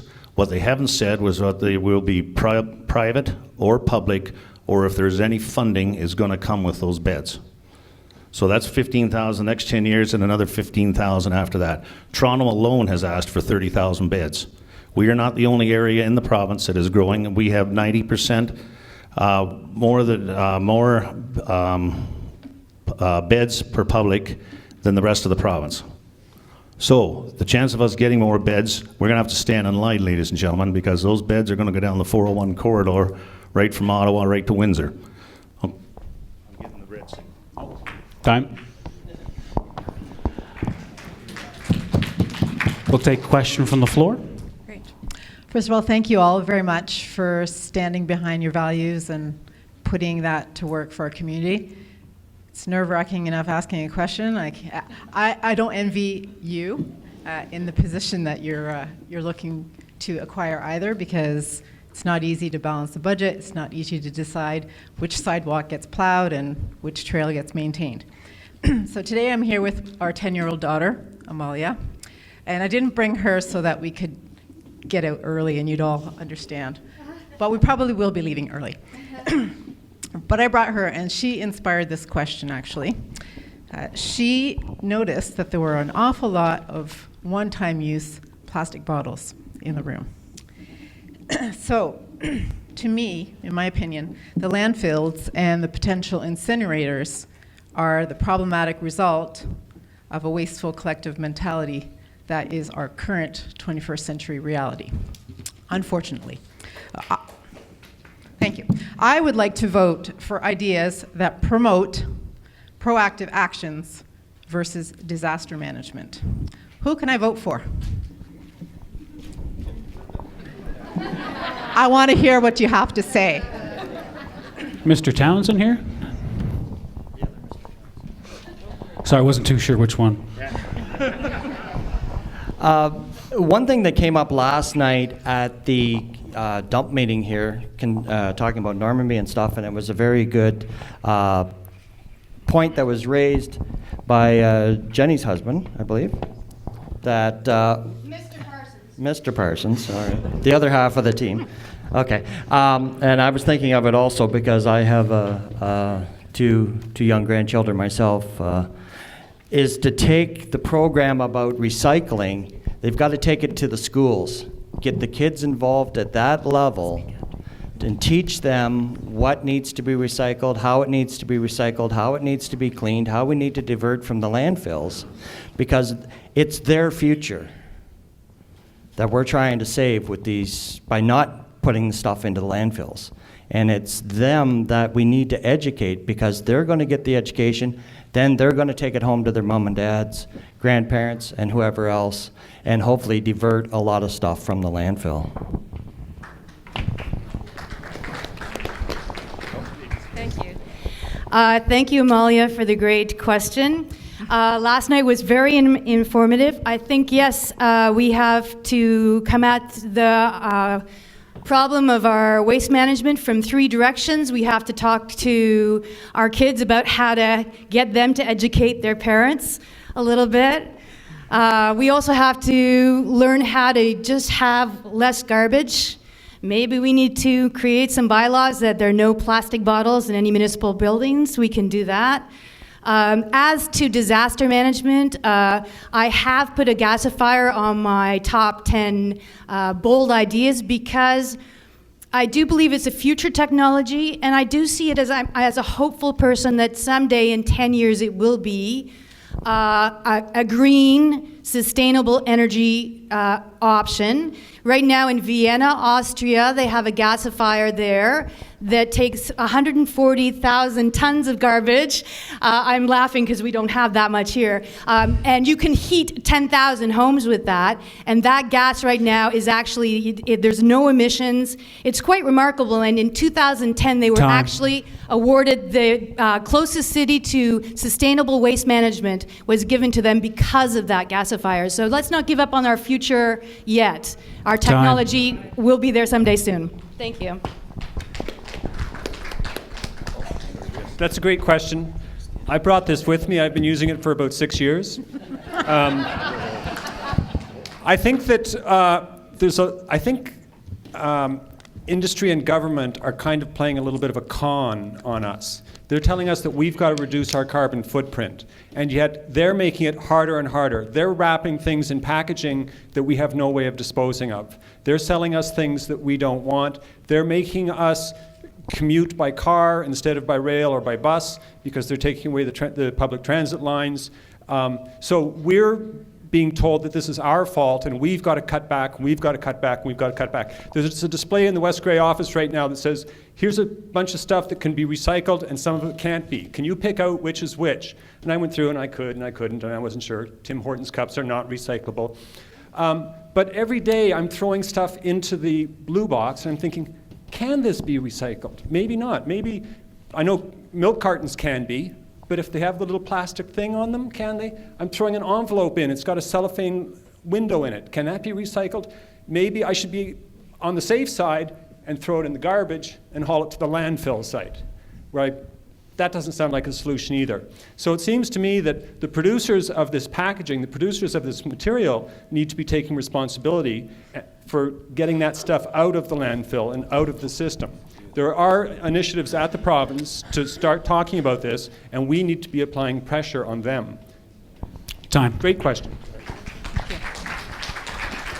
Yeah, and I agree, Jeff. And there is a push right now from the ministry to have the producers help cover the costs of waste management. Right now, we pay 50% of the cost of recycling.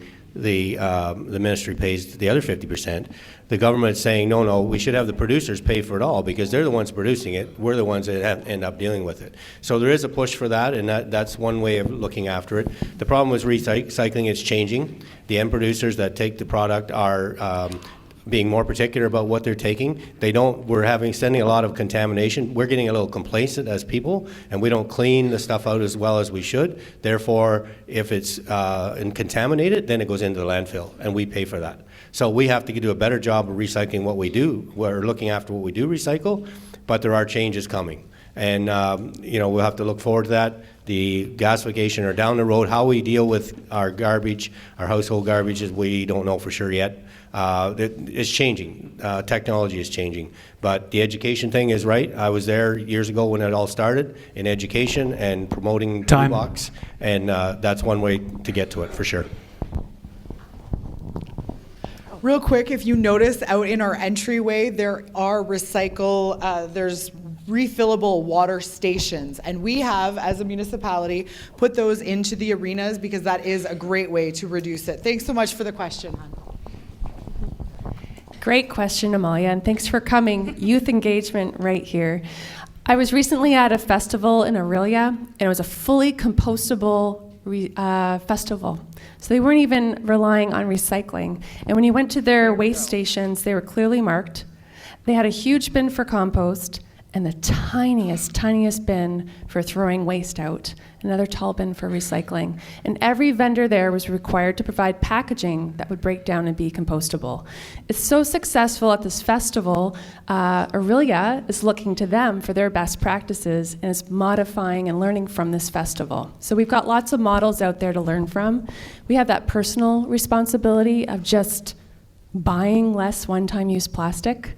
At the municipal level, we can do these refill stations, we can become a blue water community, and we can continue to work, put pressure on these companies to take responsibility for this packaging that we're getting stuck with. So there's many ways we can participate.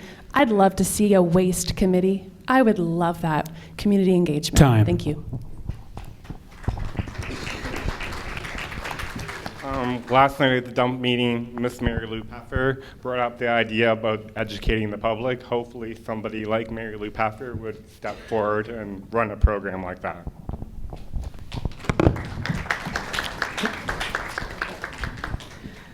So, amazing question, Amalia. I think that's really important. I'd like to be here, hopefully when you're here in 10 years, and maybe representing our community and saying, we've done it. We've actually come to a way that we can reduce our garbage and protect our environment and become actual stewards of our environment.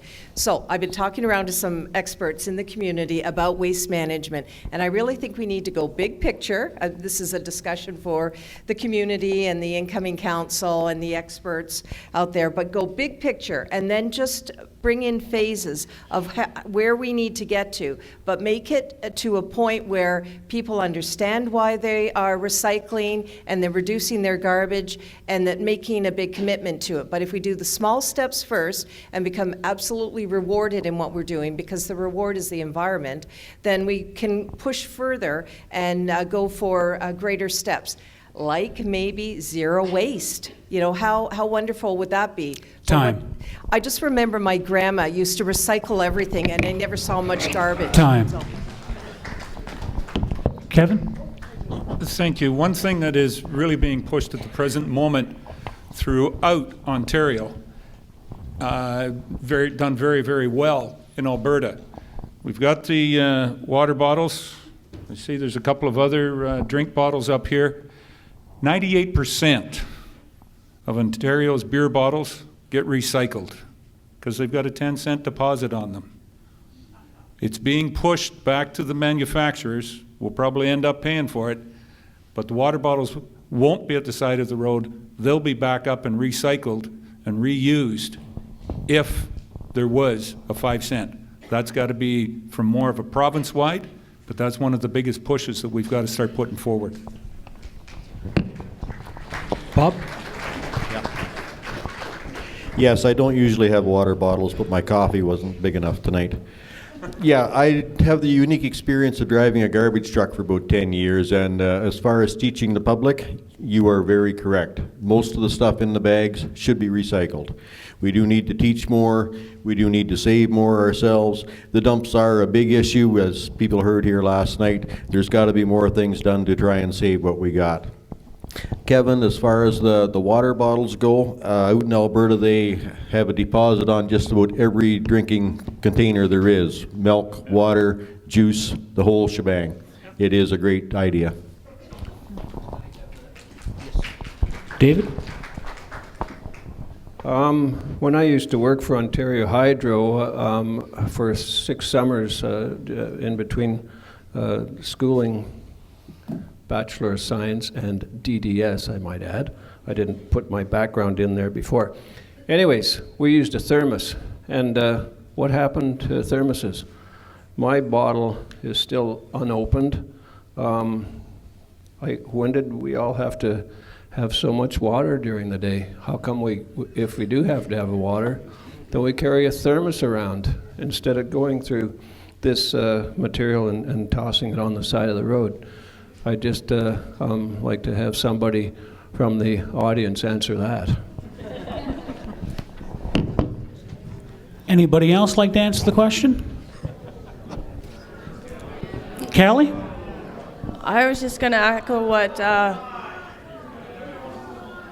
respect, come on. I was just going to echo what Joe said. Calgary does have the same thing with what Calgary does with their recycling, so. All right. Question from the floor? Thank you all for your thoughtful answers. Good evening, everyone. Thanks for coming out. I'm going to change gears on you a little bit, and mainly because I'm a farmer.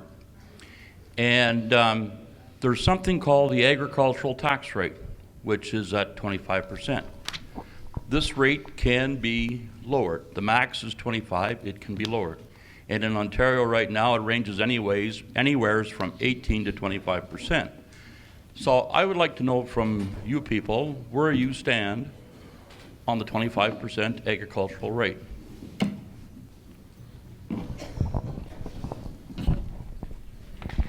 Very good question, Paul. Thank you very much. We have had a couple of presentations at Grey County about this and decided to leave it as it was for now. Okay? We also had a conference at AMO where a number of us did visit Mr. Hardiman in a meeting. Mr. Eccles had the dubious distinction of providing that information to Mr. Hardiman, who that day, and he is new at that portfolio, he did not get it. And Mr. Eccles, in front of the Minister of Agriculture and all of Grey County, proceeded to tell Mr. Hardiman about tax rate and where it should go.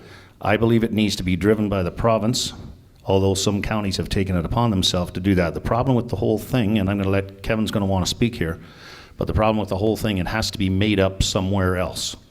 So until it's driven by the province, until that comes by, so that revenue is not lost, we have to do a little bit more work on that. Am I willing to lower the tax rate for farmers? Yes, I am, if it doesn't mean it's put on the industrial rate or doesn't mean it's put on the residential rate. Excuse me, can I respond to that a little bit? Because farms are selling at $1 million a 100 acres now, I would say that their tax rate should be lowered because you're getting substantially. Farmland has gone up 58% in Grey County. Okay, so your taxes have gone up substantially. So I'm not seeing the problem with lowering the 25%.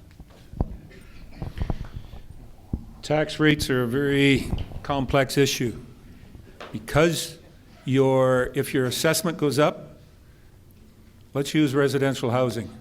Everybody here's got a $400,000 home, $200,000 home, whatever figure you want to use. If everybody's assessment goes up $50,000, there's no more revenue because we use a notational tax rate. and back that assessment growth out on average for everybody. The difference here is, Paul, and I think you know it, the $1 million farm, yes, it went up greater than everybody else. Residential increase in the last term was up about 3%. Industrial, commercial was up about 4%. In West Grey, farm assessment went up almost 80%. In Southgate, it was over 100%.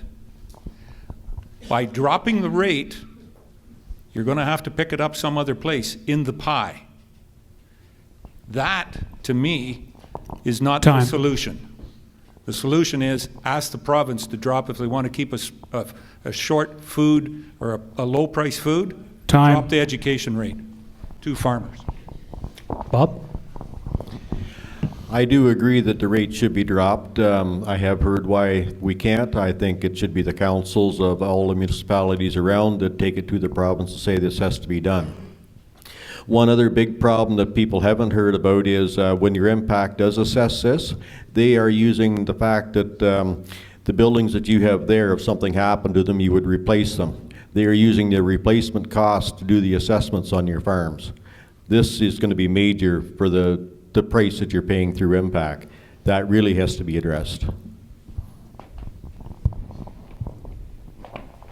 Paul, I'll just quickly answer your question because I think it's really important.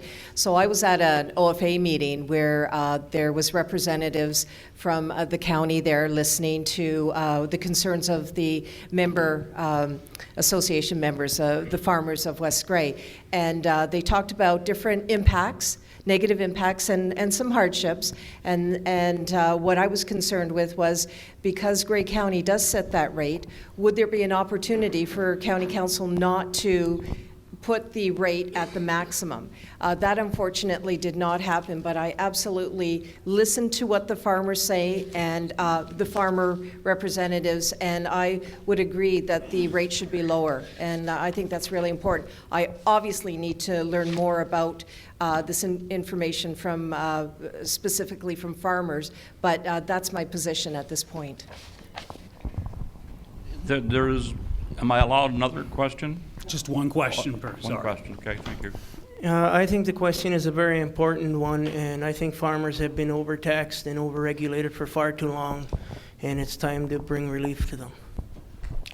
If you want to go back in the line, you can ask it again.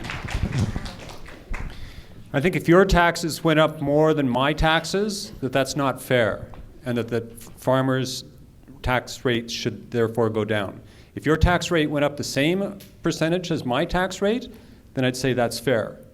So we'd have to look at our tax bills. Okay, just one last statement.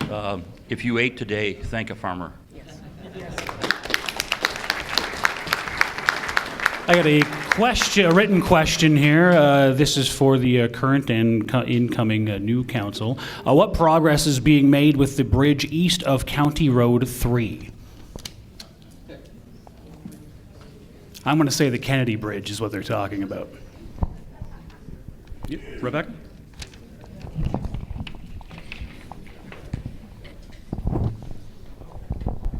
So everyone may follow council minutes or online or so.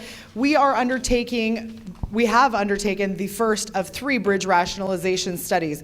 Council currently has been preparing to create a long-term plan for the bridges, culverts, roads, sidewalks, everything in our municipality.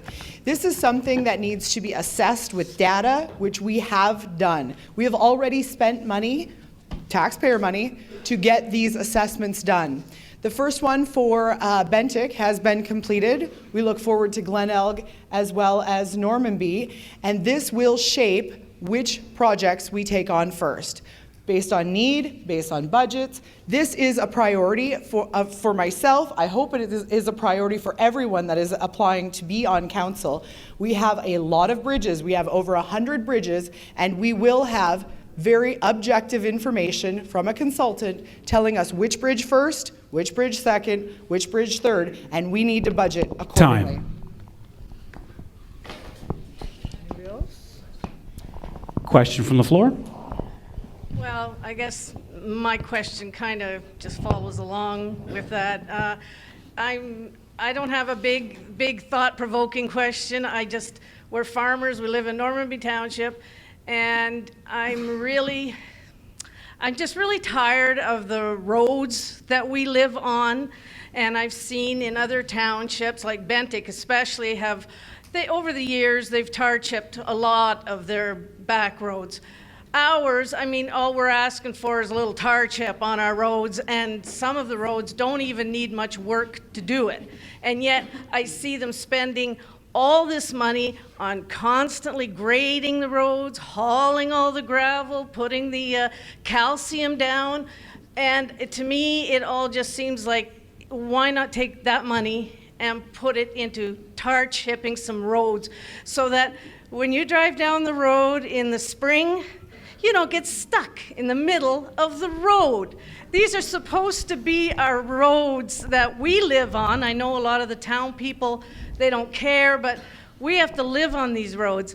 And when you drive down a road, it's the only way to get home, and you get stuck in the middle of the road, or you see somebody, which I have seen, actually literally watch a car going down the road and get yanked off into the ditch because of the mud and mire in the road.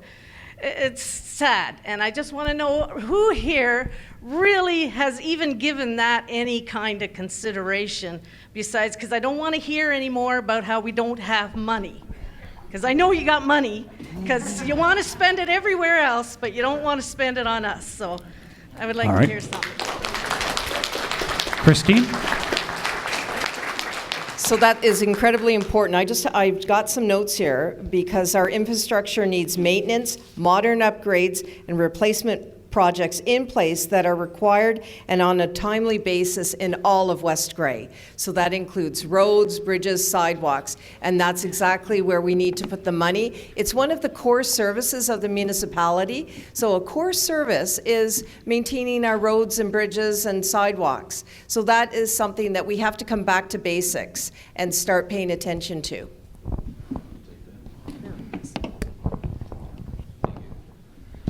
Excellent question, and I'm not going to disclose the gentleman's name, but I'm talking to a gentleman here in Normanby. He's got over 30 years background in it, engineering on roads and whatnot, and he told me, he took me out and he showed me, we're putting the wrong stuff down time and time again, and I support what you're saying because all we're doing is we're going back to next month and we're doing it all over again. And I've been out in the county roads, I've been driving all over the place during the campaign. And I'll tell you what, the county roads, the municipal on the outskirts, they're terrible. And we should be embarrassed to even say it's part of our system.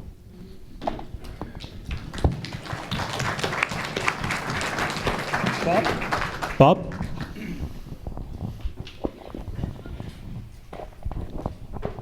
I do live in Bentic, and I don't think we have any more paved roads than you do. In fact, I've seen trucks that the frames broke hitting the potholes in them. They were atrocious this year. Yeah. Also, I have had people on these same roads that say, no, we don't want them paved. As soon as they're paved, we end up with a speed run there. So, you know, we do have to look after safety too. Maybe a little more maintenance, maybe a lot more gravel in some cases. No, I don't think that's a good excuse about the speeding and all that stuff. We just want our roads looked after, and we just want to be able to drive down our roads safely and not get stuck in the middle of them and not see all that money wasted over and over and over again, putting more gravel, which, by the way, in the winter time gets plowed into the ditch anyways. I can't mow my ditch anymore because it's full of gravel. I think that's how they widened the roads in Bentic, was just did that. No, there are two sides to every coin as far as the paving. I have seen people that don't want it done, but yeah, sometimes the maintenance really does get behind. Some of the spring things, as you're saying, with corduroy roads are underneath and they keep coming back up. This does have to be addressed at some point too. Callie? It's not just you that's traveling on the road. As a former bus driver, driving those school buses down those gravel roads, especially in the spring, is not fun. We have children that are traveling those roads in those big yellow buses, and their safety has to come first as well.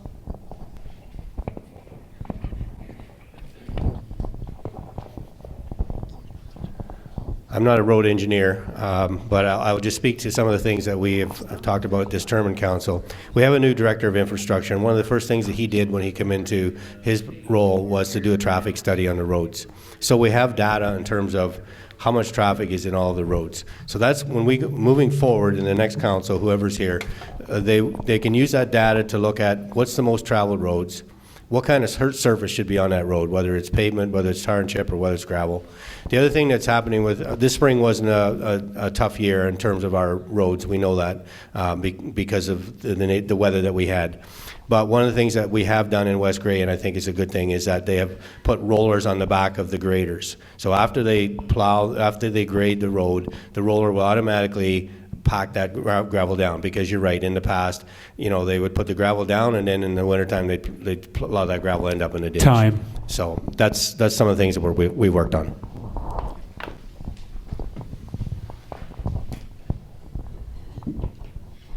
This year we put the gravel on in the spring, so hopefully we won't have as much of it in the ditches. But I Guess noticed the that you roads didn't won't do. get wider in Bentic this year. But I noticed that you didn't do all the roads this year, like Do- you usually do. We do not do all the roads, and we've never done all the roads since West Grey has started that we've put gravel on. Do half. North half of the township one year, south half of the township next year. That's been going on since amalgamation. Was going on in the townships before then. So I guess I got 2 minutes because I got 2 questions. The second thing, but into yours, you were looking at getting the roads paved or tarred and chipped. Mr. Hutchinson just said he's very upset with the county roads, that they're atrocious. There's no county road in Grey County that's not asphalt or tarred and chipped. They're all hard surfaced. So I don't know, Tom, what that was about.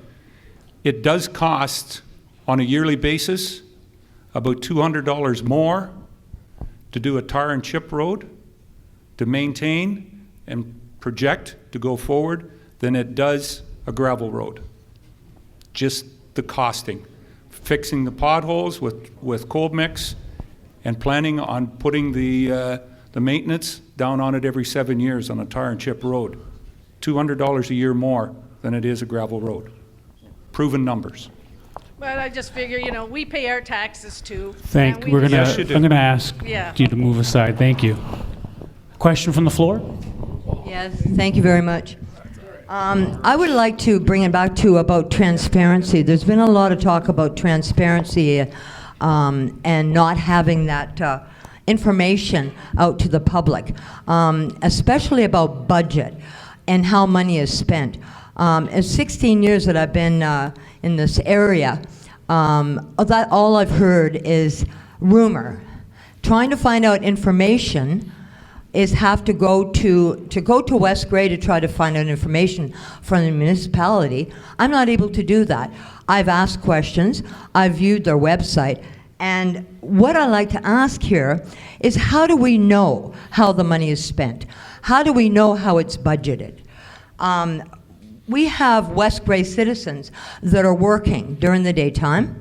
They're taking care of their children, and they're taking them to activities. Plus, the West Grey citizens are also out there volunteering and fundraising. That's how they kept Ayton and Neustadt and Durham alive, because the citizens are working. So how do we know? We don't have time in the evenings to come home and sit on the website of West Grey. Can someone ask me, how can we find out? When we can't attend council meetings, how can we find out?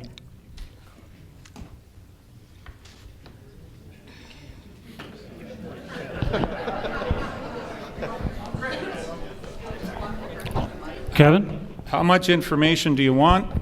The budget is there. Thank you. The audited statements are there. You know, and I'm very thankful, Ms. Walker, that you brought it forward. They're not readable as far as knowing how you spend it, where the walkway bridge money went, how that's spent, why fundraising had to be done in order for the walkway bridge. There's been a lot of discussion about that here today. We can attend council meetings, sir, And to read, I went through to try to even find a motion.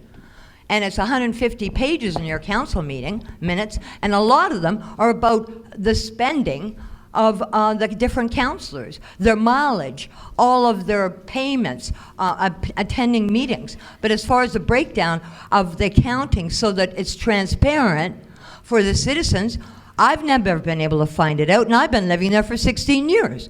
You've been living in West Grey for 16 I have been years? living in Grey County for 24, and I've been living in basically West Grey, yes, I'm across the road, for 16 years. You're from Southgate. I could understand I'm why you're having across the trouble. road from West Yeah. Grey. Okay, I do yeah. business in Durham, and always Very do fair. Durham first, and then Ayton, then Neustadt, and Hanover. Yes. How I can teach you to read a financial statement? Please come, make an appointment, and we'll go through it. I tried to make All right. 5 appointments this summer, Mr. Eccles, and I couldn't even Okay, reach I'm going to you. ask you to stop. Thank you. Thank you. Christina, did you want to answer? I just think we need to make information as accessible as possible and to have that absolutely available. The agendas need to be clear. There needs to be opportunity for people to be able to know what's on an agenda and make a decision if they want to speak.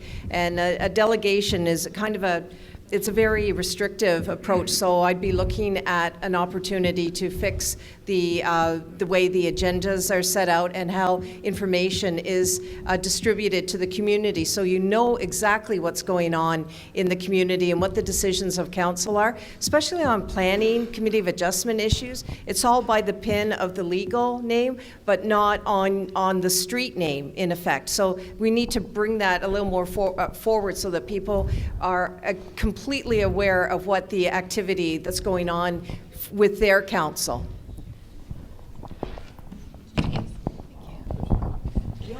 Thanks for sharing that concern.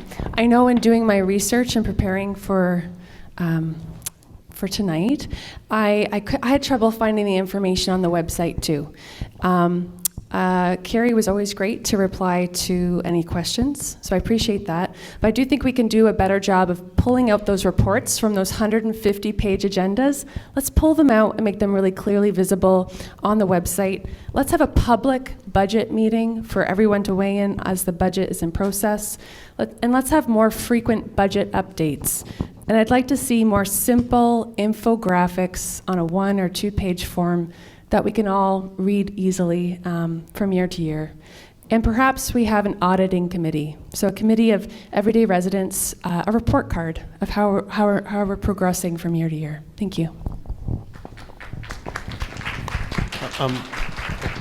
Just so there's no confusion, we do have regular audits done in the municipality, and if I can quote the latest audit that was just done a month ago, and we got a copy of that at our last audit, it was shared by our auditor that West Grey is in a sound financial position, unquote.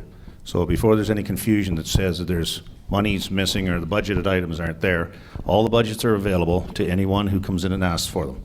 Every budget line has a code that is used by the Treasury Department to look after the budget. I think West Grey and the ladies in the Treasury part do an excellent job, and do not let us get offside. Mr. Townsend? Yes. The other thing that's important is you can attend, and I realize some people work, but you can attend and get access to the budget process, so you can actually start and see how it's built. That's number one.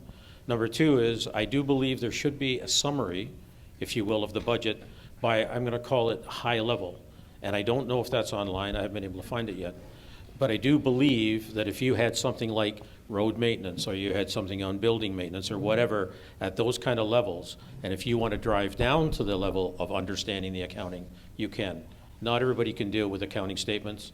They can become complicated. If it's a code versus a description, it does become difficult for some. So that would be my suggestion going forward.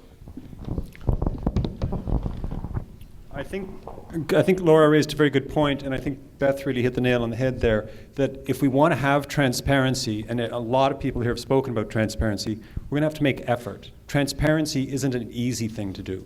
We're going to have to put the effort in to make sure that what we're all doing as a team is clearly understandable by everybody who wants to know. So I think we should be putting that effort in. This will be the last question of the question and answer period from the floor. Ma'am? Hello. Thank you for all of the candidates here. It's good to hear from all of you.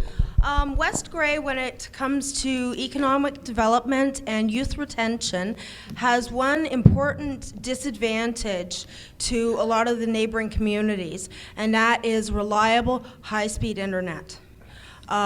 With the SWIFT initiative, it will be bringing to the rural areas, but our urban areas, Durham, Ayton, to a certain extent Newstead, do not have fiber internet.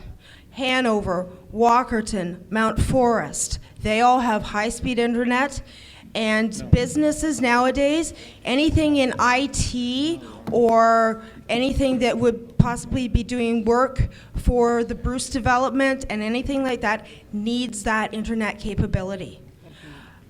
Do any of you have thoughts on that or ways to get it? I know the communities in the area have worked with Whitemans, but I don't know.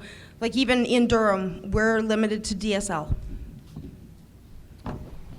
So we definitely have to work harder on SWIFT. I mean, that is taking quite a long period of time.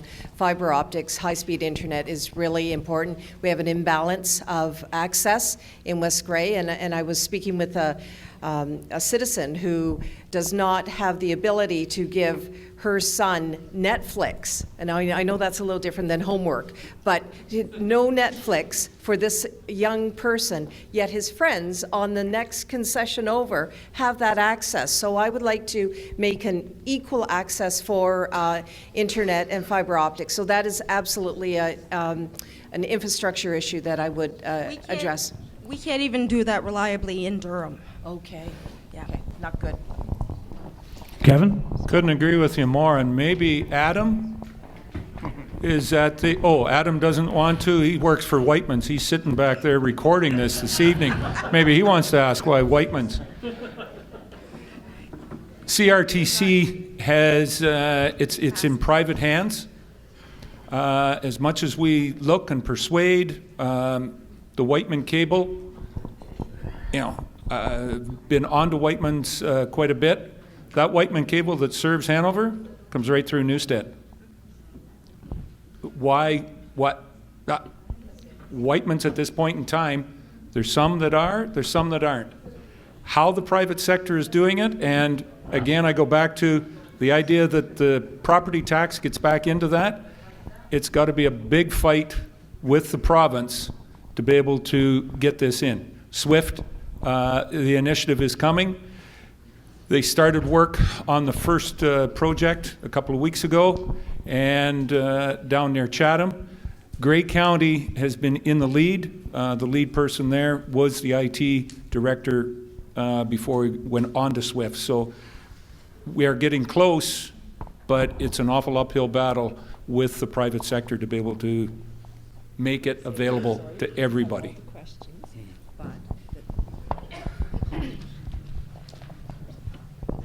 Okay, SWIFT. Let's talk about that. That was a Grey County leading project. Jeff Hogan worked on and continues to work on that project. My husband works in automation. This is where you program robots to do automated things. Coding in Canada is getting a huge push from the federal government for children, our youngest little citizens, to start learning code. This is the beginning of where we're headed. My husband, because he can work on the computer, can work 2 days from home, as long as he has good, reliable internet. That being said, the 2 days that he works from home, now we can go to lunch and we can spend money in West Grey. That is a very positive thing for West Grey, and that is how we will build our community economically. Every developer that has come into West Grey for Committee of Adjustments or so on, my priority has been to ask them, what are you doing in your development to address SWIFT, to address high-speed internet? There's one actual community in Ireland that I read about recently that decided they wanted high-speed internet. They all trenched it from their house to the road. Let's roll up our sleeves and get connected. All right.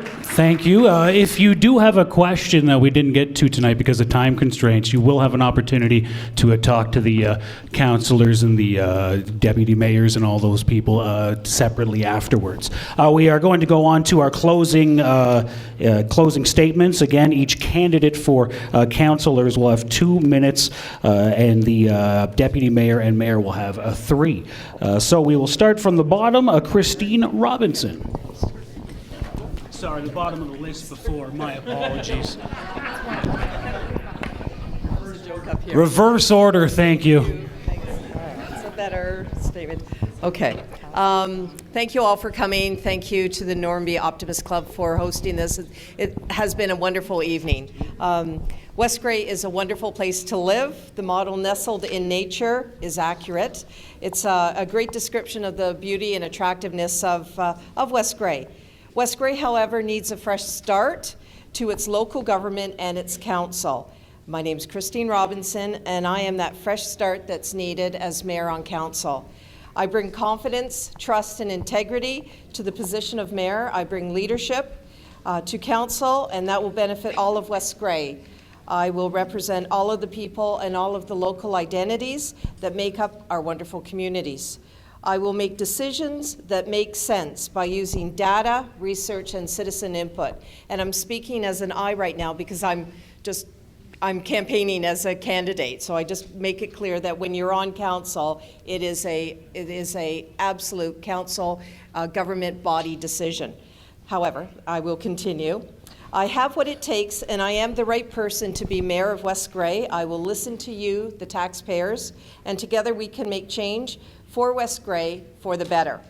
As elected officials, we need to be held accountable and work for our citizens to ensure the most effective and efficient spending of your hard-earned money. And I just want to say that I will pledge to work every day for you, the citizens, and I will listen and I will lead West Grey to a bright future. So on October 12th through October 22nd, I would respectfully ask for your vote. So please vote Christine Robinson for Mayor of West Grey, and thank you very much. Thank you, Christine. Enos Martin will be next. Thanks everyone for coming out tonight. It's great to be here with everyone, and there's a lot of things I'd like to do if I was elected mayor, but the most important is I'd want to listen to your input on all the different matters. And we've seen what Kevin Eccles can do as mayor, and he's done a lot of good things. We've also seen what Christine can do as CEO. She's done good things as well. But I ask that you now let me show what I could do as mayor. Thank you. Enos Martin. Kevin Eccles will be next. Thank you very much, and thank you everybody for coming out and staying. This evening has brought forward a lot of different ideas, a lot of different thoughts. Running for mayor, and I'll state it again, the mayor is the leader of the council. He's not the dictator of the council. It's not his way or the highway. At least it certainly hasn't been and will not continue to be that way if I'm lucky enough and privileged enough to have that position again in 2018. I'll state it once more. It's realistic. There's a lot of theories and ideas and idealism out there. The realism is we're a small, rural municipality. We have to live within our means, and I think we've done that very well over the last 12 years that I've had the privilege of being leader. I'll end it with the fact, is the way I ended it before. I do this because I care for my community, for the wealth, the health, and the vitality of West Grey. On October 22nd, or by October 22nd, starting October the 12th, I ask for your support to continue to lead this council and listen to the theories and ideas that we have and what realistically we can put in place to make West Grey the best place to live, work, and play. Thank you very much for attending. Thank you, Kevin Eccles. We'll move on to Tom Hutchinson.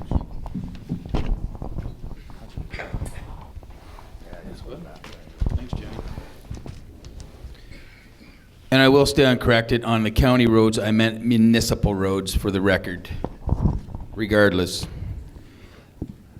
Ladies and gentlemen, I was asked a question earlier this week, and quite simply it is, why do you deserve to be our deputy mayor? Well, my answer is that I've trained my entire life in the business world for this new challenge. You deserve the best, and at this time, I am that person. I have extensive background in people management, budget setting, dealing with policies, procedures, as well as goal setting. I have a solid background in making corporate decisions and can help move West Grey forward. I do have connections at the county, provincial, and federal levels of government. I'm prepared to work countless hours for you and will deliver quality services in return for your hard-earned tax dollars. I am going to bridge the gap between the community and council. We're going to take this next chapter of our lives together. I want your input and suggestions. I will act on them and deliver the results you deserve. On October 22nd, vote for Tom Hutchinson as your new West Grey Deputy Mayor. Thank you. Thank you, Tom Hutchinson. Our next speaker, John Bell. Thanks very much, Ted. Ladies and gentlemen, wrapping up, once again, thanks to the Optimist Club. Thanks to you for being involved, ladies and gentlemen, in municipal politics and wanting the best for everybody. I believe council should continue to work together to find economic opportunities and advantages, and that's a team effort. This is beneficial to both residents and council in the forms of jobs, revenue sources, and assessment growth for the municipality. I would like to continue to make good decisions on your behalf.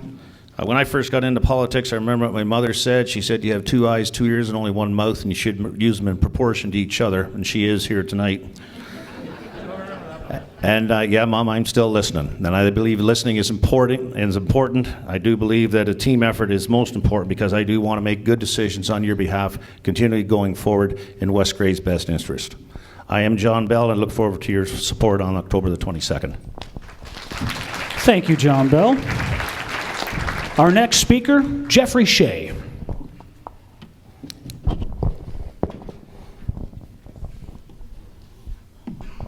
Thank you. I'll be brief. One of the things that I've noticed happened over the last little while is that we've had a number of community consultations. We had community consultations on the landfill closure, on Sunday hunting, on closing long-term care facilities. And in each of these cases, the community consultation came after the decision had been made. And I think it would make more sense to have the community consultation before the decision is made. I took a councillor training course when I was first elected to council in 2003, a day somewhere down country. And in that day-long course, one thing stuck with me the most, and that was that a good councillor has to be amenable to persuasion. I thought it was a fancy phrase, but it means, they mean you have to be open-minded. If somebody can come to me and they've got a better idea than the idea that I've got, I'm going to be really glad about that. I'm going to listen to them and I'm going to say, that's the better idea. Let's do that. So that's why I think community consultation has to happen and has to happen effectively. Thank you. Thank you, Geoffrey Shea. Our next speaker, David Wilde.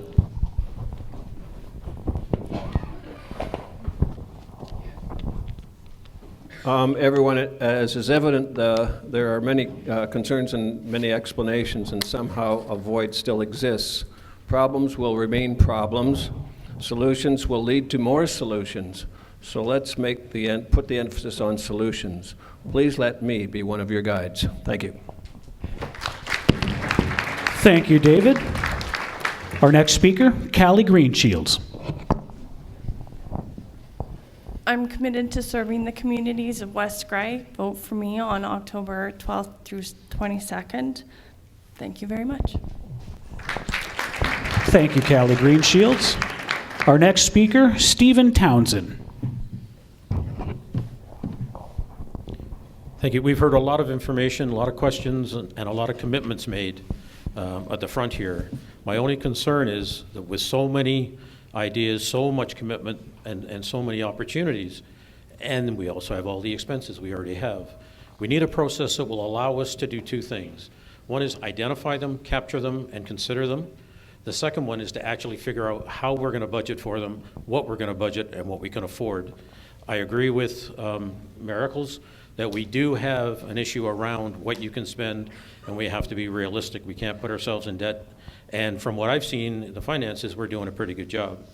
The other thing I'd like to emphasize is that when you look at all the ideas, you then need to structure them in a way, that's what I refer to as our strategic plan, and we'll take into account everything else.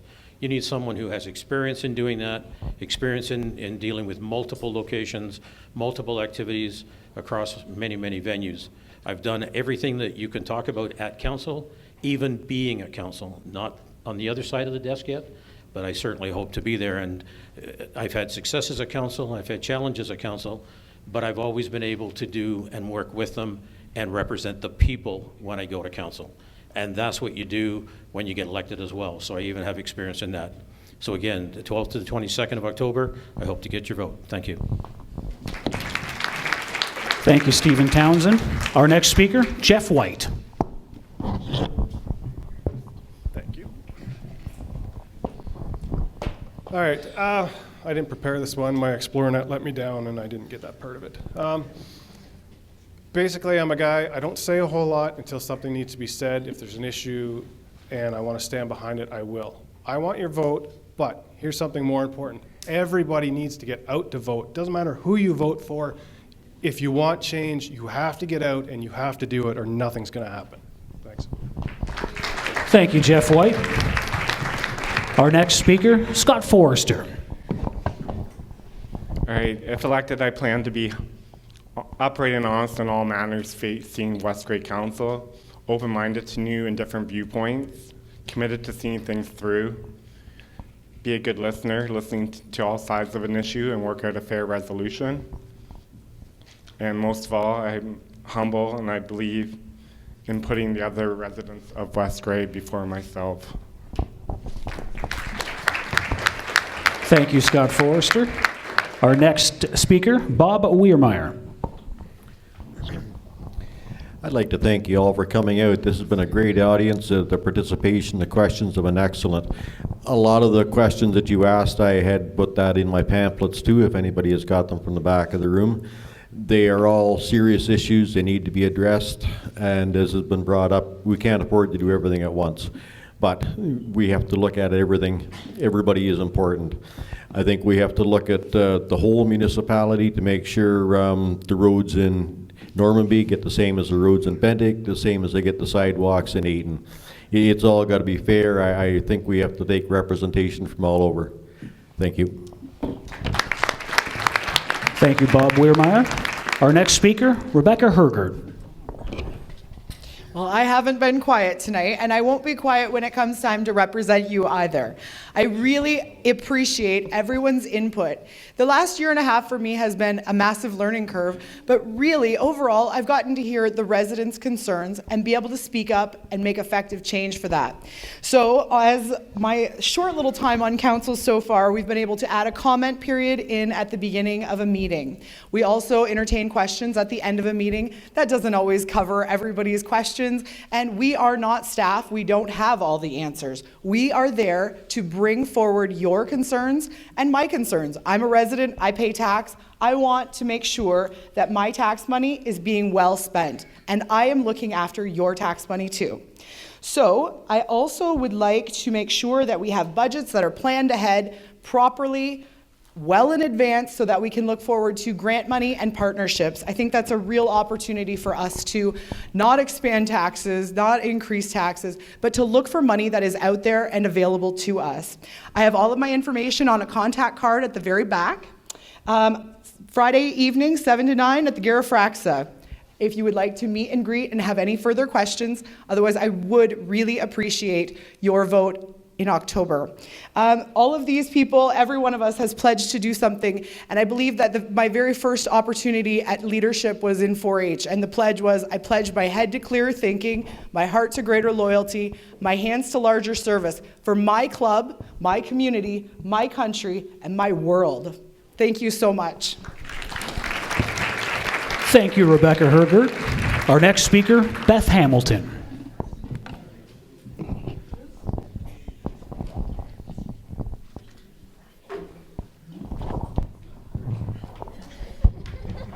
Technical issues? Okay. There we go. You are here tonight because you care. You care for our community. I believe before we can tackle the big issues, we need to start right here, person to person, in our relationship with each other and with council, in building thriving partnerships between council, citizens, community groups, and volunteers. We can work together to build a plan for our future and take action today. You've heard many promises, and I only make you one. I will represent you to the best of my ability. Please come say hello after the meeting. Please call me, email, Facebook message me. I want to hear from you. I believe in our community. I believe we have the skills and talent to embrace the challenges ahead. Join me, Beth Hamilton, in building a better West Grey together. Thank you. Thank you, Beth Hamilton. Next up, Doug Townsend. Thank you. As I stated in my opening comments, the next council will have a lot of work to do, and you and I need to elect people with the right skill sets to represent you at the table. And I feel that I am one of those people that has the right skill sets. Ethics, understanding, problem solving, and out-of-the-box thinking are going to be key for the next group of councillors into West Grey. And I feel I have those traits. And if you'd like to know more about me, I do have a Facebook page at Doug Townsend for Council in West Grey. And again, like everybody else is saying, I'm looking for your support, October 12th to 22nd. And I live on a gravel road in Normanby. Thank you. Thank you, Doug Townsend. Our next speaker, Jenny Parsons. Optimist Club for organizing the debates tonight. You guys are awesome. It's so nice to have people who are ready and energetically putting this debate together for us to talk to you guys. Thanks. Thanks to Ted for hosting. You weren't too hard on us. I appreciate that. Thank you guys for showing up. I learned a lot from the questions and was writing down notes furiously. I actually, beyond this top 10 list, do have a full platform. I will be presenting my platform at the Geoffrey Cafe September 27th at 7 p.m. if you want to come out and hear my full platform. If you can't make it and you do have good internet, I have a live broadcast called West Grey Jenny every Saturday at 2 p.m. at www.jennyparsons.ca. Thank you. Thank you, Jenny Parsons. Our next speaker, Doug Hutchinson. Thank you. I think I've run a lot of races in my day, and I think it's the first time I ever started out first and end up last. Anyways, my family and I have lived in West Grey for almost 40 years now, and I've been on council for a term now, as I said, and what I try to do when I'm on council in our decision is make the best decisions I can for the people of West Grey. We have a 2020 action plan, and that's where we're coming from. And I think it's a good plan. Sure, it may need some tweaking. It only goes to 2020, and we need to look further down the road in terms of where we're going with West Grey. There are lots of issues: landfill, downtown refurbishing, upgrades to the roads and bridges, lots of things that have to be decided by this new council. Anyways, the people are moving to this area because of its beauty or because they're retiring. There are jobs here, and we need workers to fill them. That's another reason to settle in West Grey. Finally, I look forward, with your support, to having an opportunity to continue to promote West Grey as a place to work, play, and live. Thank you.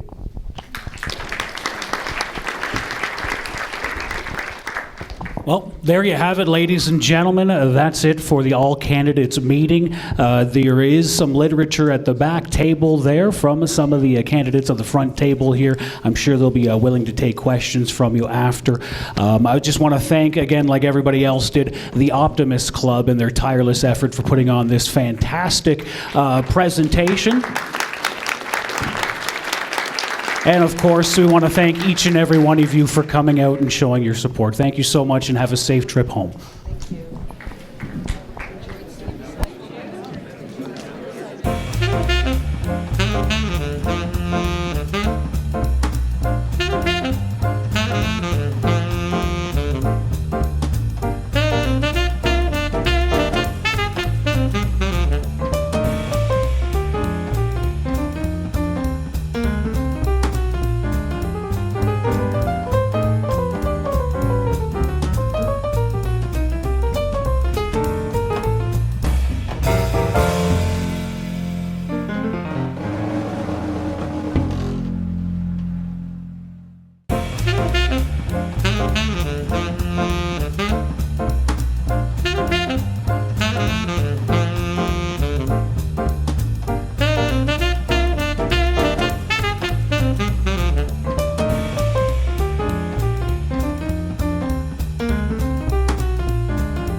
The preceding program was brought to you by Whiteman TV,